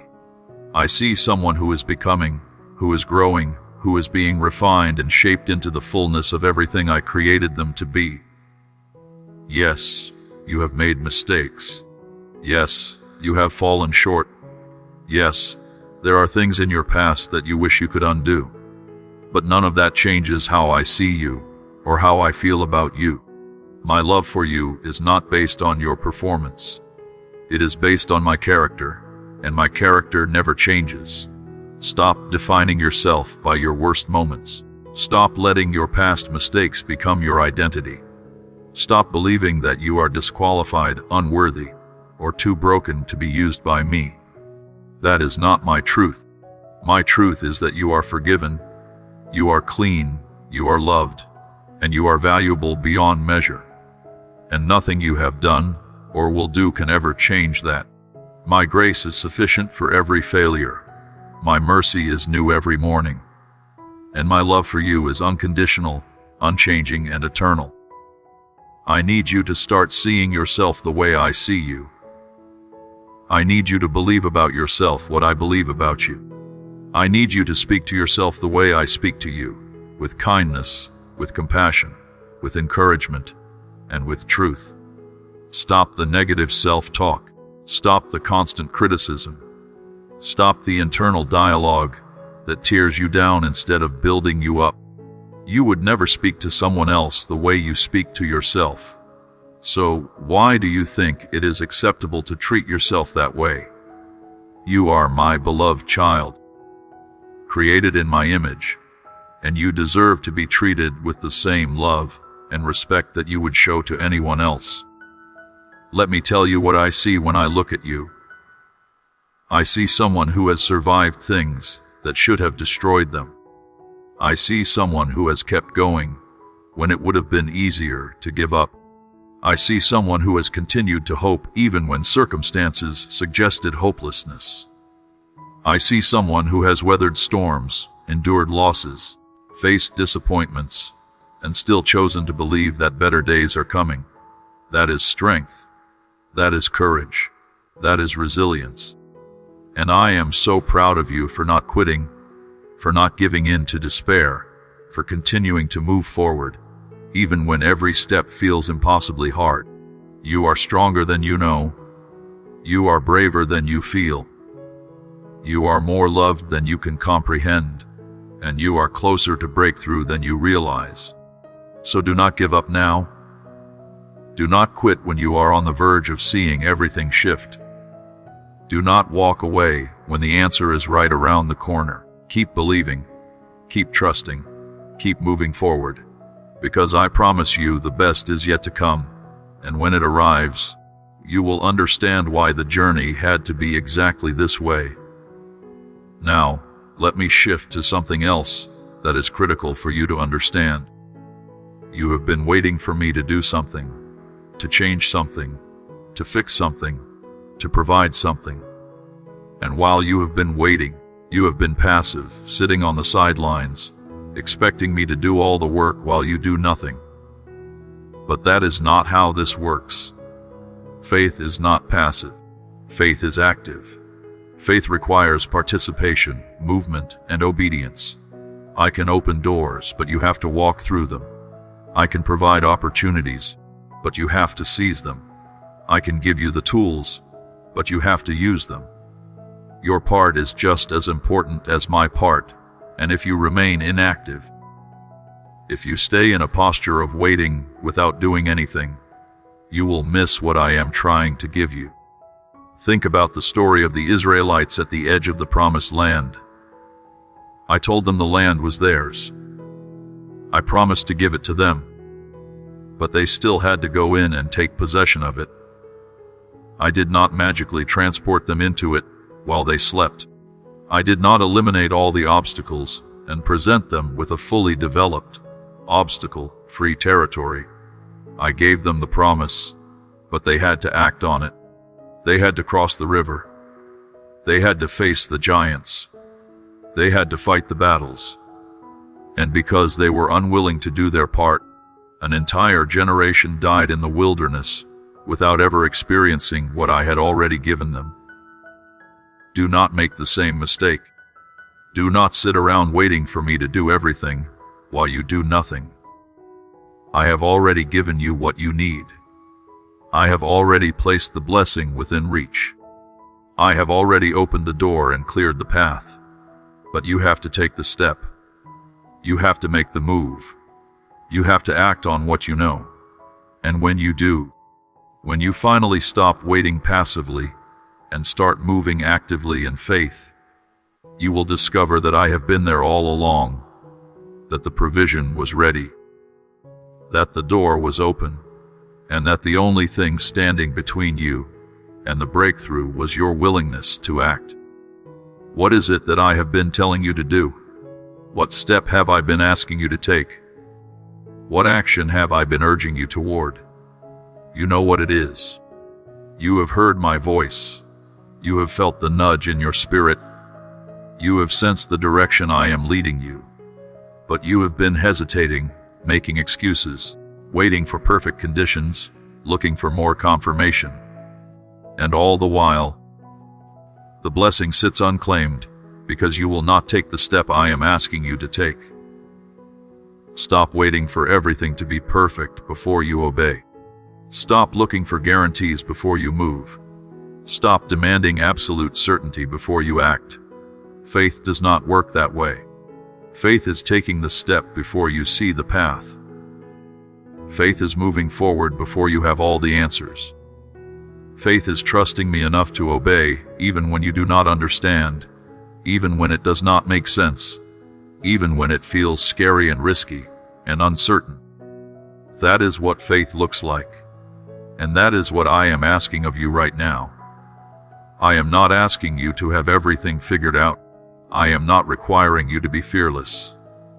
I am not demanding perfection. I am simply asking you to take the next step, whatever that step is for you. It might be a small step. It might be something that seems insignificant. But if I am asking you to take it, then it matters. And your obedience to that small step will unlock the next one, and the next one, and the next one, until you find yourself standing in the middle of the breakthrough you have been praying for, wondering how you got there, and realizing it was one small act of obedience at a time. So what is the step? What is the thing I have been asking you to do? Is it to forgive someone who hurt you? Is it to let go of something you have been holding on to? Is it to start something you have been putting off? Is it to have a difficult conversation? Is it to make a change you have been avoiding? Is it to trust me with something you have been trying to control? Whatever it is, do it. Do it today. Do it now. Do not wait another day. Do not make another excuse. Just obey. Just move. Just act. And watch what happens when you do. Let me address another barrier that might be holding you back, and that is the opinions of other people. You know what you need to do. You have clarity in your spirit. You understand the direction I am leading you. But you are paralyzed by what others will think, what they will say, how they will judge you. You are more concerned about their approval than you are about my calling on your life. And that fear is keeping you stuck in a place you were never meant to stay. Here is the truth you need to internalize. You cannot live for both my approval and human approval. You have to choose. And if you choose to live for the approval of people, You will spend your entire life trying to please everyone, constantly adjusting yourself to fit their expectations, and never actually stepping into the fullness of who I created you to be. But if you choose to live for my approval, if you make it your goal to please me above all else, you will experience a freedom and a peace that you have never known before, because you will stop being controlled by the fickle opinions of people who do not determine your destiny. The people whose opinions you are so worried about are not the ones who will stand before me on your behalf one day. They are not the ones who will give an account for your life. They are not the ones who know the calling I have placed on you, or the plans I have for your future. They see a small piece of the picture, but I see the whole thing. They judge based on limited information and human understanding, but I judge with perfect wisdom and complete knowledge. So why would you let their incomplete perspective override my perfect direction? When I called Noah to build an ark, his neighbors thought he was crazy. When I called Abraham to leave everything familiar, his relatives questioned his sanity. When I called Moses to confront Pharaoh, the Israelites doubted his ability. When I called David to face Goliath, the soldiers mocked his youth and inexperience. None of them had the support of everyone around them. None of them received universal approval. But they obeyed anyway, because they valued my opinion more than human opinion. And because they did, they stepped into destinies that changed history. You will never get everyone's approval. There will always be people who question your decisions, criticize your choices, and doubt your calling. But you are not responsible for their opinions. You are responsible for your obedience to me. So stop waiting for permission from people who do not have the authority to grant it. Stop seeking validation from people who cannot see what I have shown you. Stop letting the fear of judgment keep you from the obedience that will lead to breakthrough. What they think of you is none of your business. Your business is to hear my voice and follow it, regardless of who agrees or disagrees. Now, let me talk about something that is stealing from many of you, and that is the trap of comparison. You look at other people's lives and feel like you are behind. You see their successes and wonder why you are still struggling. You compare your beginning to their middle, your struggle to their victory, your process to their result. And that comparison leaves you feeling discouraged, inadequate, and frustrated with where you are. But comparison is a thief that will rob you of joy, contentment, and gratitude. You are not called to run someone else's race. You are called to run yours. Their timeline is not your timeline. Their path is not your path. Their blessings are not an indication that you are being overlooked. Their progress does not mean you are falling behind. What I am doing in their life has absolutely nothing to do with what I am doing in yours, and measuring yourself against them is both pointless and destructive. Stop looking at what others have and start being grateful for what you have. Stop envying their blessings and start cultivating your own. Stop wishing you were where they are and start maximizing where you are. Because where you are right now is exactly where you need to be for this season. And if you spend this season wishing you were somewhere else, you will miss the lessons, the growth, and the preparation that can only happen here and now. Besides, you do not see the full story of anyone else's journey. You see their highlight reel on social media, but you do not see their struggles behind closed doors. You see their victory, but you do not see the battles they fought to get there. You see the harvest, but you do not see the years they spent planting, watering, and waiting. If you knew the full story, you might not want to trade places with them after all. So stop comparing. Focus on your own journey. Trust that I am writing your story exactly the way it needs to be written. Celebrate when others succeed instead of resenting it, knowing that if I can do it for them, I can do it for you too. Their blessing does not diminish yours. Their breakthrough does not delay yours. There is more than enough to go around, and what I have for you is specifically designed for you. No one else can take it. No one else can block it. It is yours, and it will come at exactly the right time. Let me speak now to the issue of doubt, because this is one of the biggest barriers between you and breakthrough. You say you believe, but underneath that declaration is a current of uncertainty that undermines everything you are trying to stand on. You pray, but you are not sure I am listening. You confess promises, but you question whether they are really for you. You take steps forward, but you constantly look back, wondering if you made a mistake. And that doubt, that persistent questioning, it is costing you the very thing you are asking for. The Israelites stood at the edge of the promised land after I told them it was theirs. They sent spies who came back with conflicting reports.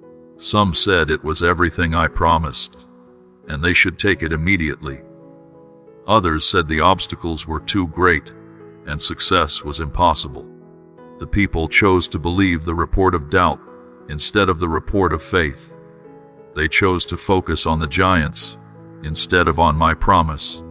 And because of that choice, they wandered for 40 years without ever possessing what I had already given them. Do not make the same mistake. Do not let doubt steal what I have already secured for you. I have spoken. I have promised. I have confirmed it in your spirit. Now believe it. Choose to believe it. Decide to believe it regardless of what you see, regardless of how long it takes, regardless of what anyone else says. Faith is a choice, not a feeling. And I am asking you right now to choose faith over doubt, trust over fear, belief over uncertainty. Write this in the comments. Say it out loud. Declare it with your voice. I choose to believe God's word. I refuse to let doubt steal my blessing. I will trust His promises no matter what I see. Make that declaration, and then live like you believe it. Make decisions like you believe it. Move forward like you believe it. And watch what happens when your actions align with your faith. There is something else I need to address, and it is the weight of past failures. You have tried before, and it did not work out the way you hoped. You stepped out in faith and experienced disappointment. You believed for something and watched it fall apart. And now, even though a new opportunity is before you, you are afraid to hope again because you do not think you can survive another letdown. So you protect yourself by staying cynical, by keeping your expectations low, by refusing to fully invest in anything because you are terrified of being hurt again. But living in fear of disappointment is not protecting you. It is imprisoning you. It is keeping you trapped in a small, safe space where nothing bad can happen, but nothing good can happen either. And that is not the abundant life I promised you. That is not the full, rich, meaningful existence I created you for. That is survival mode, and you were not designed to merely survive. You were designed to thrive. Your past failures do not predict your future outcomes. What did not work before does not mean it will not work now. The disappointments of yesterday do not determine the possibilities of tomorrow. You are not the same person you were then. You have grown. You have learned. You have been refined. And what I am offering you now is different from what you reached for before. This is a new season, a new opportunity, a new chance. And it deserves to be approached with fresh faith, not old fear. I need you to give yourself permission to hope again. I need you to allow yourself to believe that good things can happen, that promises can come true, that dreams can be fulfilled. Yes, there is risk in hoping. Yes, you might be disappointed again. But the alternative is to live the rest of your life in the prison of cynicism, never experiencing the joy of anticipation, never knowing the thrill of breakthrough, never stepping into the fullness of what I have for you, because you were too afraid to believe it was possible. Which is worse, trying and failing, or never trying at all, and spending the rest of your life wondering what could have been? I would rather see you try and fall short than stay paralyzed by fear and miss everything I have prepared for you. Because even if you try and it does not work out the way you hoped, you will learn something. You will grow. You will gain wisdom and experience that will serve you in the future. But if you never try, you gain nothing. You learn nothing. You experience nothing. And you die with all your potential still locked inside you. So be brave enough to hope again. Be courageous enough to believe again. Be willing to risk disappointment for the possibility of fulfillment. And trust that even if things do not go exactly as you planned, I am still working everything together for your good, still writing a story that will ultimately lead to your blessing, still positioning you for a future that is better than anything you could orchestrate on your own. Now let me talk about something that is critical for your breakthrough, and that is the power of your words. You have been speaking death over your situation without even realizing it. You have been agreeing with the enemy's lies instead of declaring my truth. You have been using your mouth to reinforce the very things you are praying to be released from. And your words have power. Your words create. Your words shape reality. And if you continue to speak negativity, doubt, and defeat, that is exactly what you will experience. I spoke the world into existence with words. I said, "Let there be light," and there was light. I called things that were not as though they were, and they became. And you are made in my image, which means your words carry creative power too. You can speak life or death, blessing or cursing, breakthrough or defeat. And what you consistently say with your mouth is what you will eventually experience in your life. So stop saying, "I will never get out of this situation." Stop saying, "Nothing good ever happens to me." Stop saying, "I am always going to struggle." Stop saying, "I am not good enough, smart enough, strong enough." Every time you speak those words, you are agreeing with the enemy's plan for your life instead of my plan. You are empowering the very things you want to break free from. Start speaking my truth instead. Start declaring my promises over your life. Start using your mouth as a weapon of faith instead of a tool of destruction. Say, "God is working everything together for my good." Say, "The breakthrough is coming." Say, "I am more than a conqueror." Say, "I can do all things through Christ who strengthens me." Say, "No weapon formed against me will prosper." Say, "I am blessed, favored, and victorious." It might feel strange at first, especially if your circumstances contradict what you are saying. But faith is calling things that are not as though they are. Faith is declaring the end result before you see any evidence of it. Faith is speaking to mountains and commanding them to move. And when you start using your words to align with my promises instead of your problems, you will begin to see shifts in your circumstances, in your mindset, and in your outcomes. Your words matter. Your declarations matter. Your confessions matter. So choose them carefully. Choose them intentionally. Choose them in alignment with my truth, not the enemy's lies. And watch what happens when you start speaking life instead of death, hope instead of despair, victory instead of defeat. Let me address one more critical issue before we move forward, and that is the need for you to forgive. You have been holding on to offenses, nursing wounds, replaying hurts, and keeping a record of wrongs. You tell yourself you have every right to be angry, every right to withhold forgiveness, every right to make them pay for what they did. And maybe from a human perspective, you do have that right. But holding on to unforgiveness is not hurting them. It is hurting you.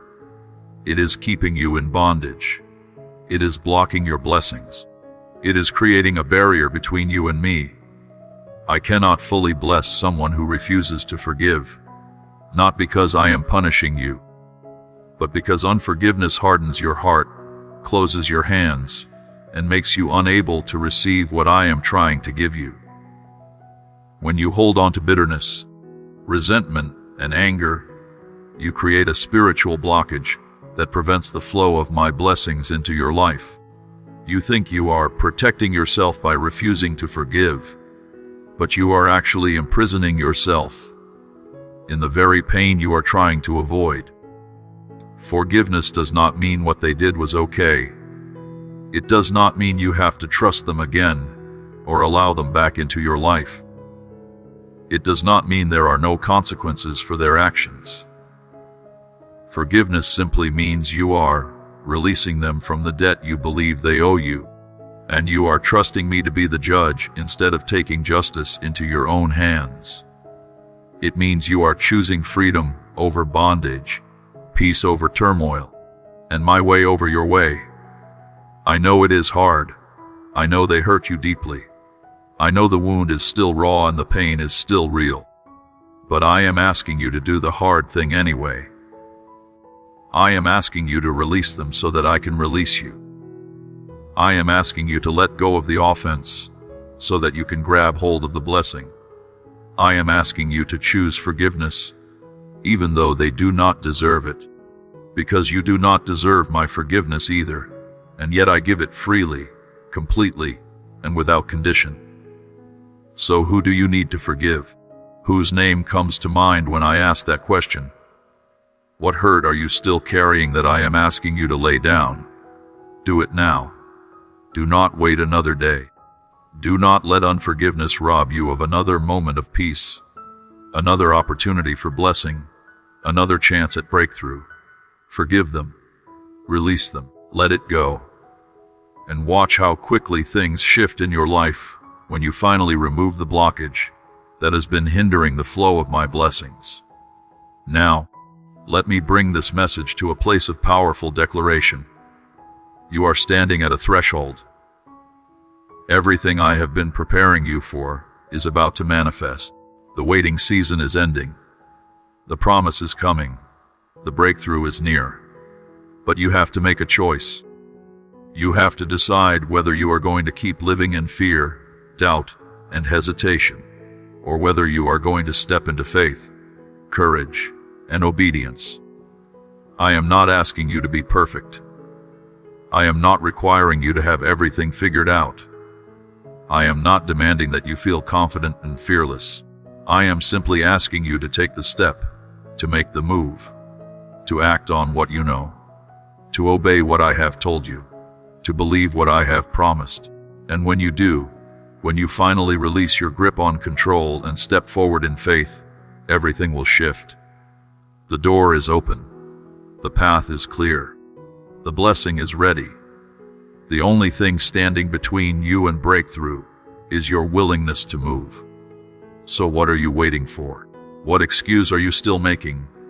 What fear are you still entertaining? Let it go. All of it. Right now. And step into everything I have prepared for you. You have spent too long on the sidelines, watching other people live the life you were meant to live. You have wasted too much time doubting, questioning, and hesitating. You have allowed fear to dictate your decisions for far too long. But today that changes. Today you make a different choice. Today, you decide that fear does not get to control you anymore. That doubt does not get to steal from you anymore. That hesitation does not get to paralyze you anymore. Today, you rise up in faith. Today, you declare that you are done waiting and you are ready to receive. Today, you take the step you have been avoiding. Today, you claim the promise you have been praying for. Today, you walk through the door that has been standing open. Today, everything changes because you finally decided to change. I am with you. I am for you. I am empowering you. I am equipping you. I am going before you to prepare the way, and standing behind you to protect your back. You are not alone in this. You have never been alone, and you never will be alone. So move forward with confidence, knowing that I am with you every step of the way. This is your moment. This is your time. This is your opportunity. Do not let it pass. Do not waste it. Do not miss it. Seize it. Claim it. Walk into it. And watch what happens when you finally align your actions with my promises over your life. Everything you have been through has led to this moment. Every tear, every struggle, every disappointment, every setback, it was all preparation for what is coming next. And what is coming next is so good, so beautiful, so far beyond anything you could have imagined, that when you finally step into it, you will fall to your knees in gratitude. Not just for the blessing itself, but for the journey that got you there, for the character that was formed, for the faith that was developed, for the relationship with me that was deepened through it all. So take the step, make the move, act in faith, and get ready to experience breakthrough like you have never known before. Your time has come. Your season has shifted. Your moment is here, and I am so excited to watch you step into the fullness of everything I have prepared for you. The best is yet to come, my beloved child, and it starts today. My precious child, I need you to stop right here and truly absorb what I am about to tell you. How many times have you stood at the very edge of receiving everything you have been praying for, only to pull back at the last moment because doubt crept into your heart?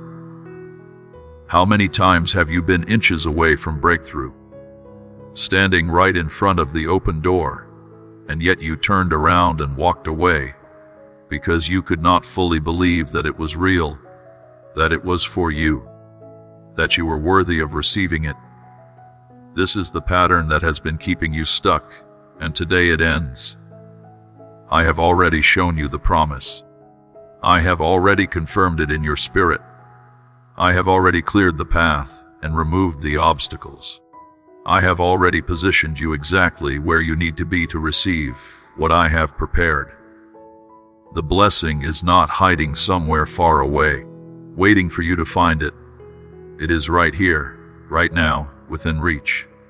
But every time you get close, every time the moment of receiving arrives, uncertainty floods your mind and you back away, convinced that you must have misunderstood, that it cannot possibly be this good, that you must be missing something.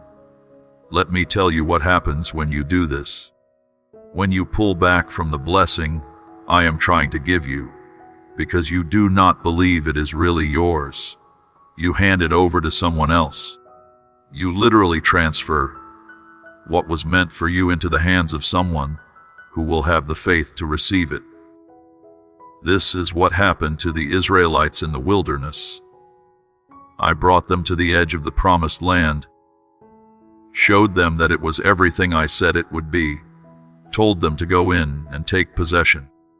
And they refused, because they did not believe they could overcome the obstacles.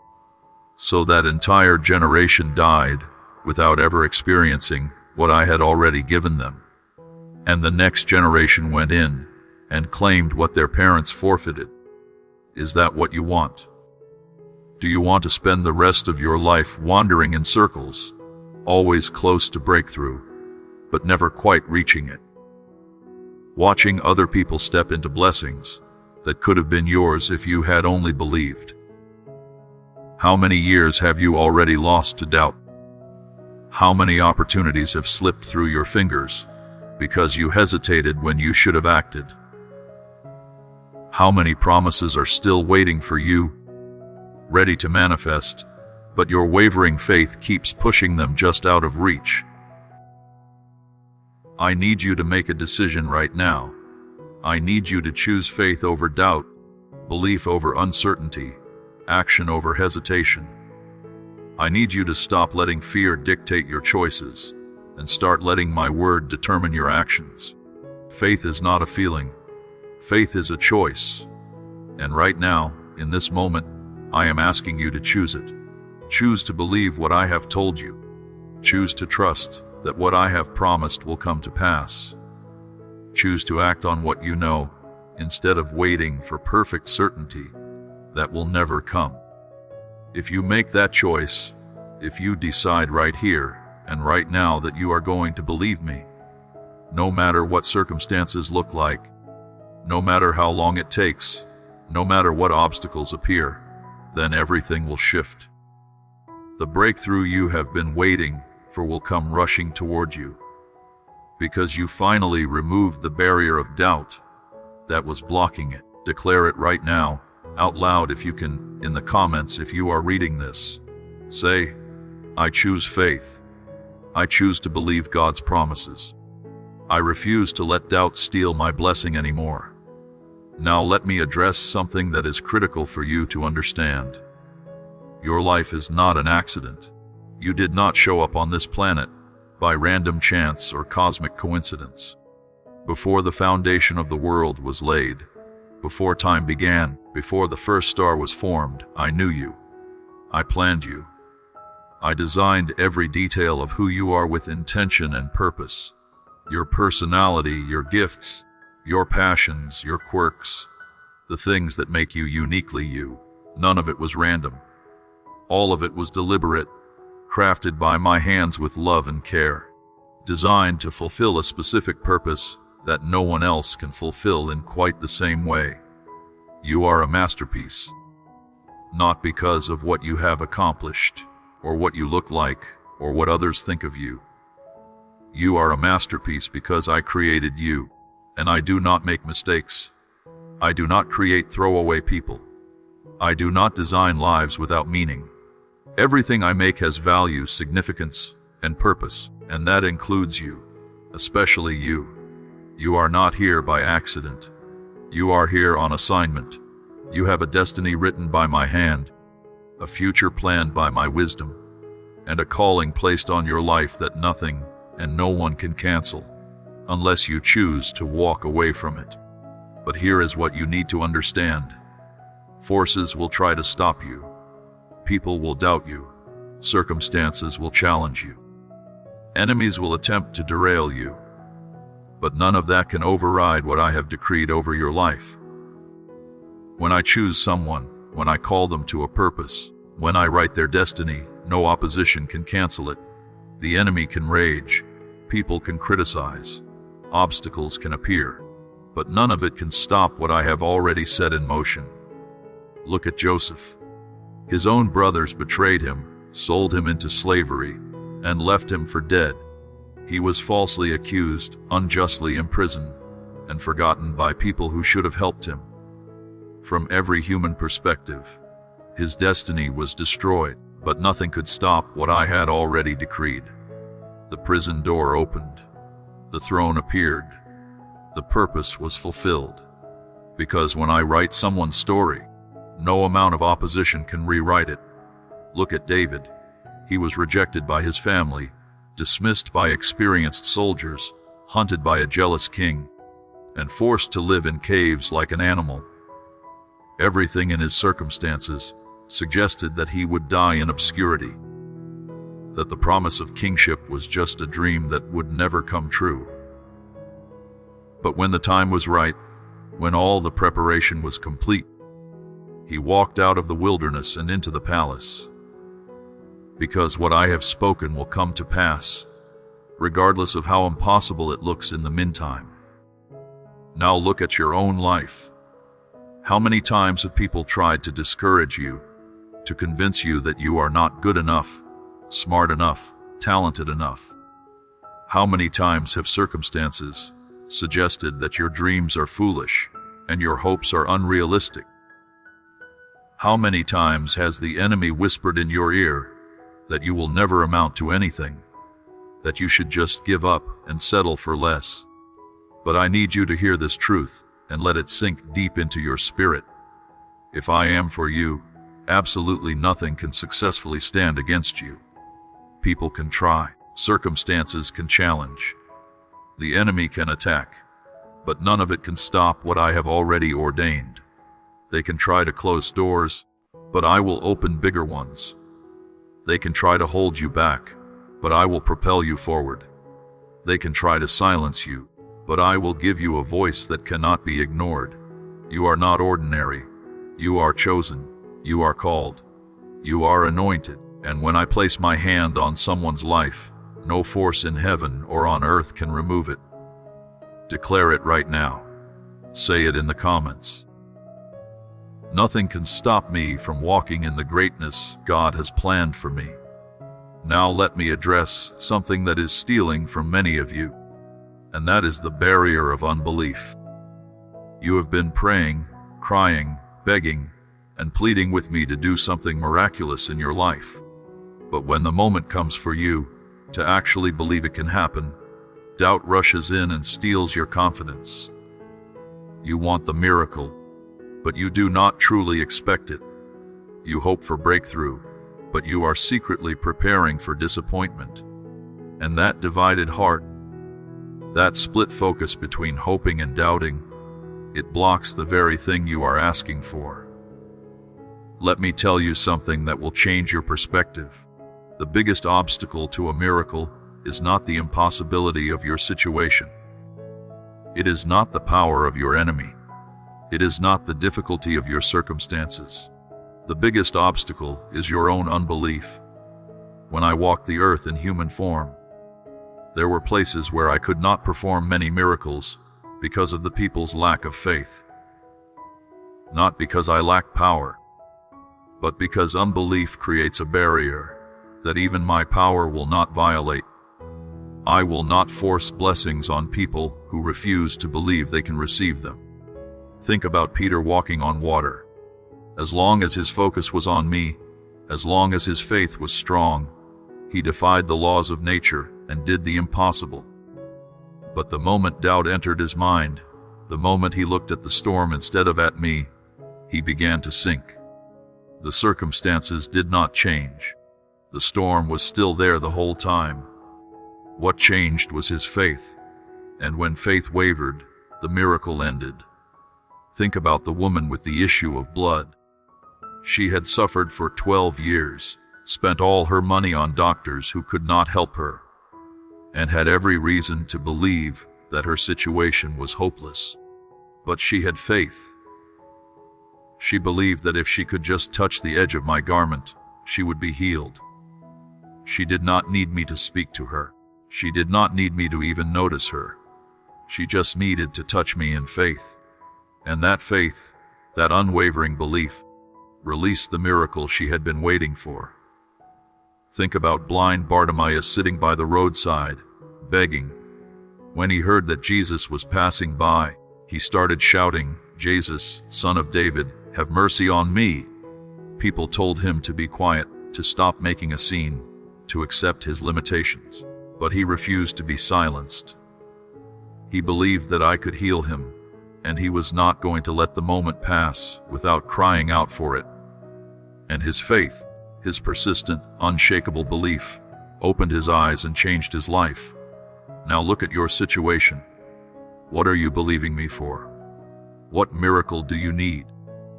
What breakthrough are you seeking? And here is the critical question. Do you actually believe it can happen? Or are you just hoping it might? Because there is a massive difference between hoping and believing. Hope says, maybe it will happen. Faith says, it is already done. I just have not seen it manifest yet. Hope waits to see before believing. Faith believes first and then sees. Which one are you operating in?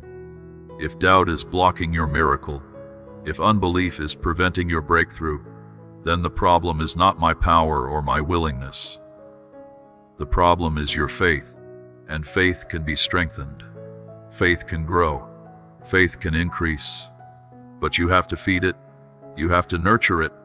You have to choose it repeatedly, day after day, moment by moment, especially when circumstances suggest you are foolish for believing. Declare it now.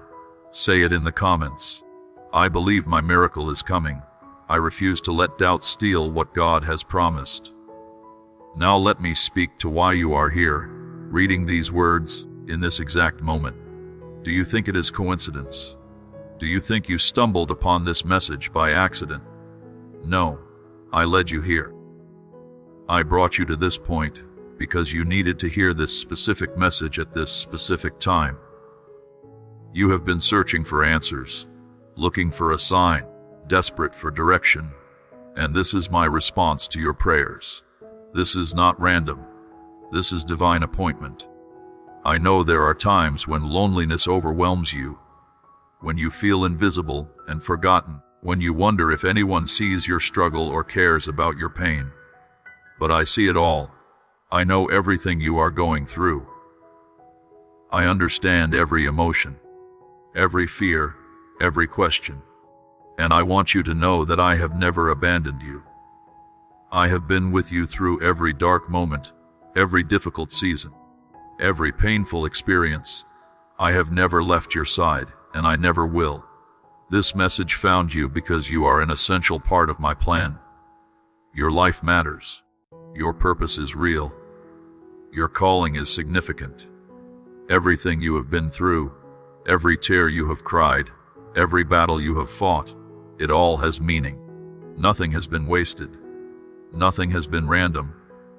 All of it has been preparing you, shaping you, refining you for what is coming next.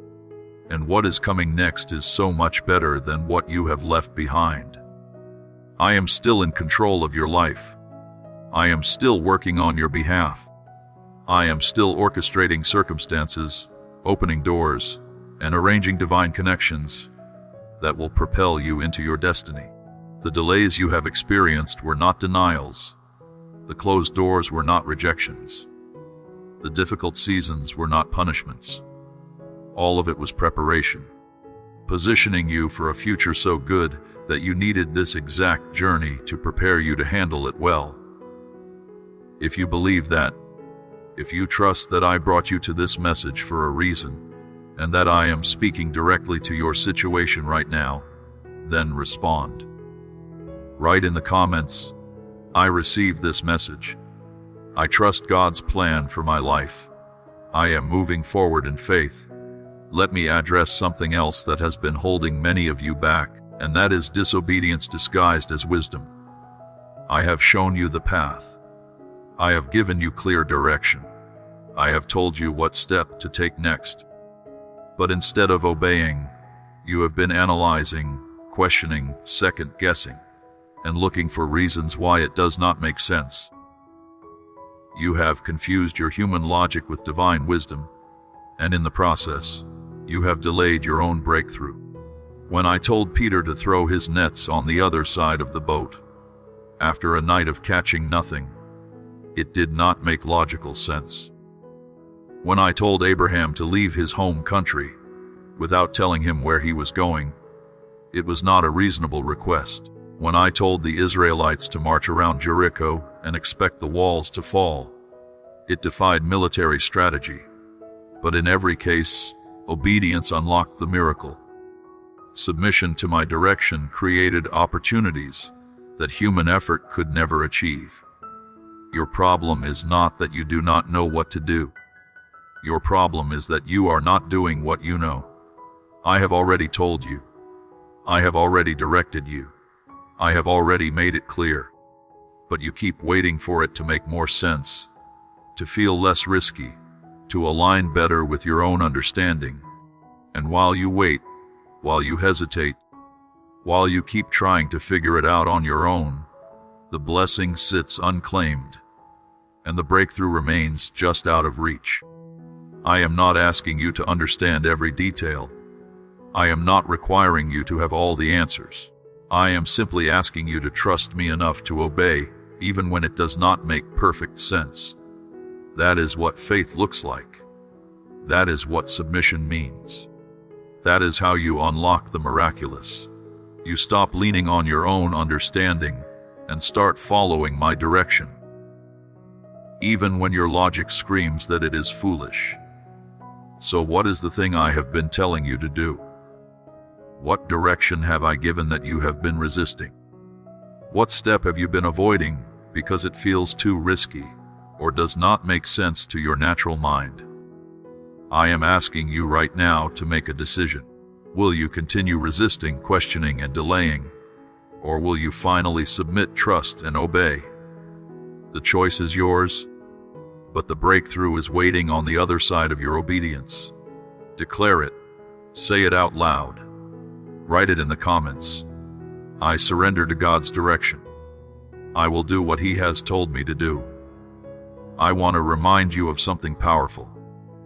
I have heard every prayer you have whispered when no one else was around.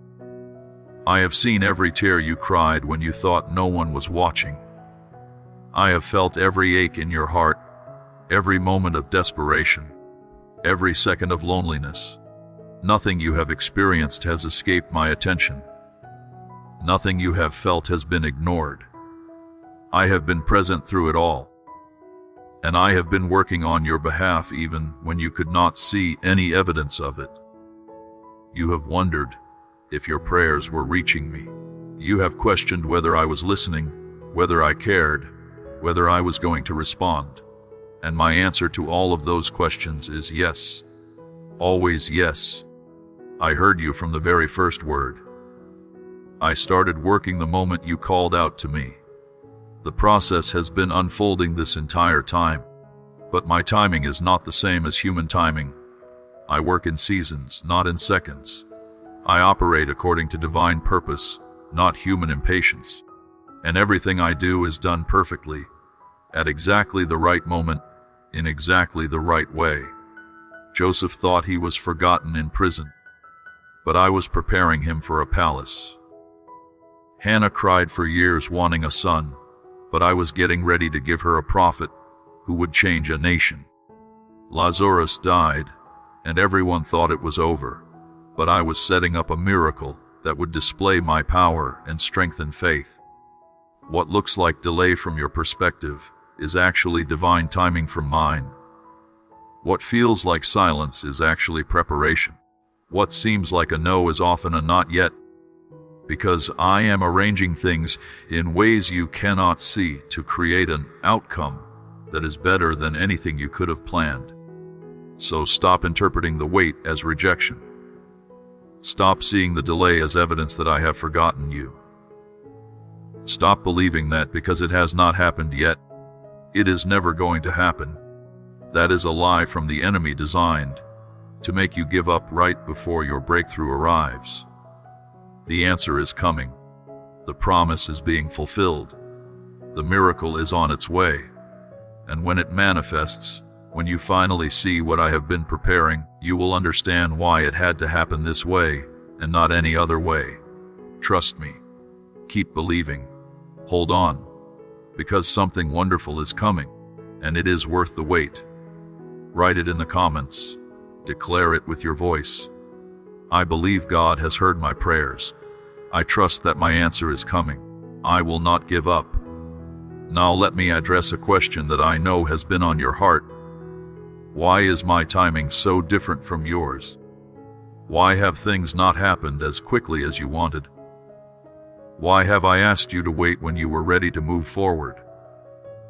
The answer is simple but profound. I am not slow. I am strategic. I am not delaying. I am developing. I am not withholding. I am perfecting. If I had given Joseph the throne immediately, he would not have had the character to handle the responsibility. If David had become king as a teenager, right after being anointed, he would have lacked the wisdom and experience needed to lead well. If Abraham had received the promised son immediately, he would not have developed the depth of faith that made him the father of faith for all generations. The waiting was not punishment. It was preparation. The delay was not rejection. It was development. The extended season was not because I forgot. It was because I was shaping them into people who could steward the blessing without being destroyed by it. The same is true for you. You think you are ready for what you have been asking for, but I see things you do not see. I know what it will take to handle that blessing well. I know what character needs to be developed, what weaknesses need to be strengthened, what dependencies need to be broken, before I can safely give you what you want. I am not withholding to be cruel. I am waiting for the right moment to release it so that when it comes, you can receive it fully, manage it wisely, and enjoy it completely without it destroying you. So stop looking at the calendar with frustration. Stop feeling like you are behind or that time is running out. You are not late. You are right on schedule for my plan, even if it does not match the timeline you created for yourself. Nothing has been lost. Nothing has been wasted. Everything is unfolding exactly as it should. And when the moment is right, when you are truly ready, everything I have promised will manifest in your life faster than you can imagine. Trust my timing. It is perfect even when it feels frustratingly slow. Declare it now. I trust God's timing. I believe He is preparing me for something greater. Let me also speak to the issue of divine doors versus enemy doors, because this is critical for you to understand. Not every opportunity that presents itself is from me. The enemy is perfectly capable of creating options that look good on the surface, but lead you away from my best. He can open doors that seem perfect, paths that appear easier, opportunities that look lucrative, all designed to distract you from the route I have planned for you. This is why discernment is so important. This is why you need to spend time in my presence, listening for my voice, seeking my confirmation before you move. Just because a door is open does not automatically mean you should walk through it. Just because an opportunity appears does not mean it is the right one for you. You have to test everything against my word, my character, and the specific direction I have given you. Jonah learned this lesson the hard way. When I told him to go to Nineveh, he did not want to obey, so he looked for another option, and he found one. A ship was leaving, headed in the opposite direction, and there was room for him on board. It looked like an open door. It seemed like a viable path. But it was not my door, and walking through it led to a storm, a whale, and an inevitable return to the very place he was supposed to go in the first place. Are you pursuing doors I never opened for you? Are you chasing opportunities that look good, but were never part of my plan? Are you settling for easy paths when I have called you to walk a harder but better road? Stop rushing into every open door. Wait for my confirmation. Seek my peace. Listen for my voice. And when you have certainty that this is my door, then walk through it with confidence, knowing that no force can close what I have opened. But if you sense unrest, if you feel confusion, if something in your spirit says this is not right, then do not move forward just because the option is available. Wait for the right door, the one that comes from me, because when I open it, it will stay open. No enemy can shut it. No obstacle can block it. No delay can prevent it. My doors lead to destiny. Enemy doors lead to detours. Choose wisely. Declare it now. I will wait for God's doors. I refuse to settle for the enemy's distractions. Now I want to speak directly to your fears, because I know they have been holding you back.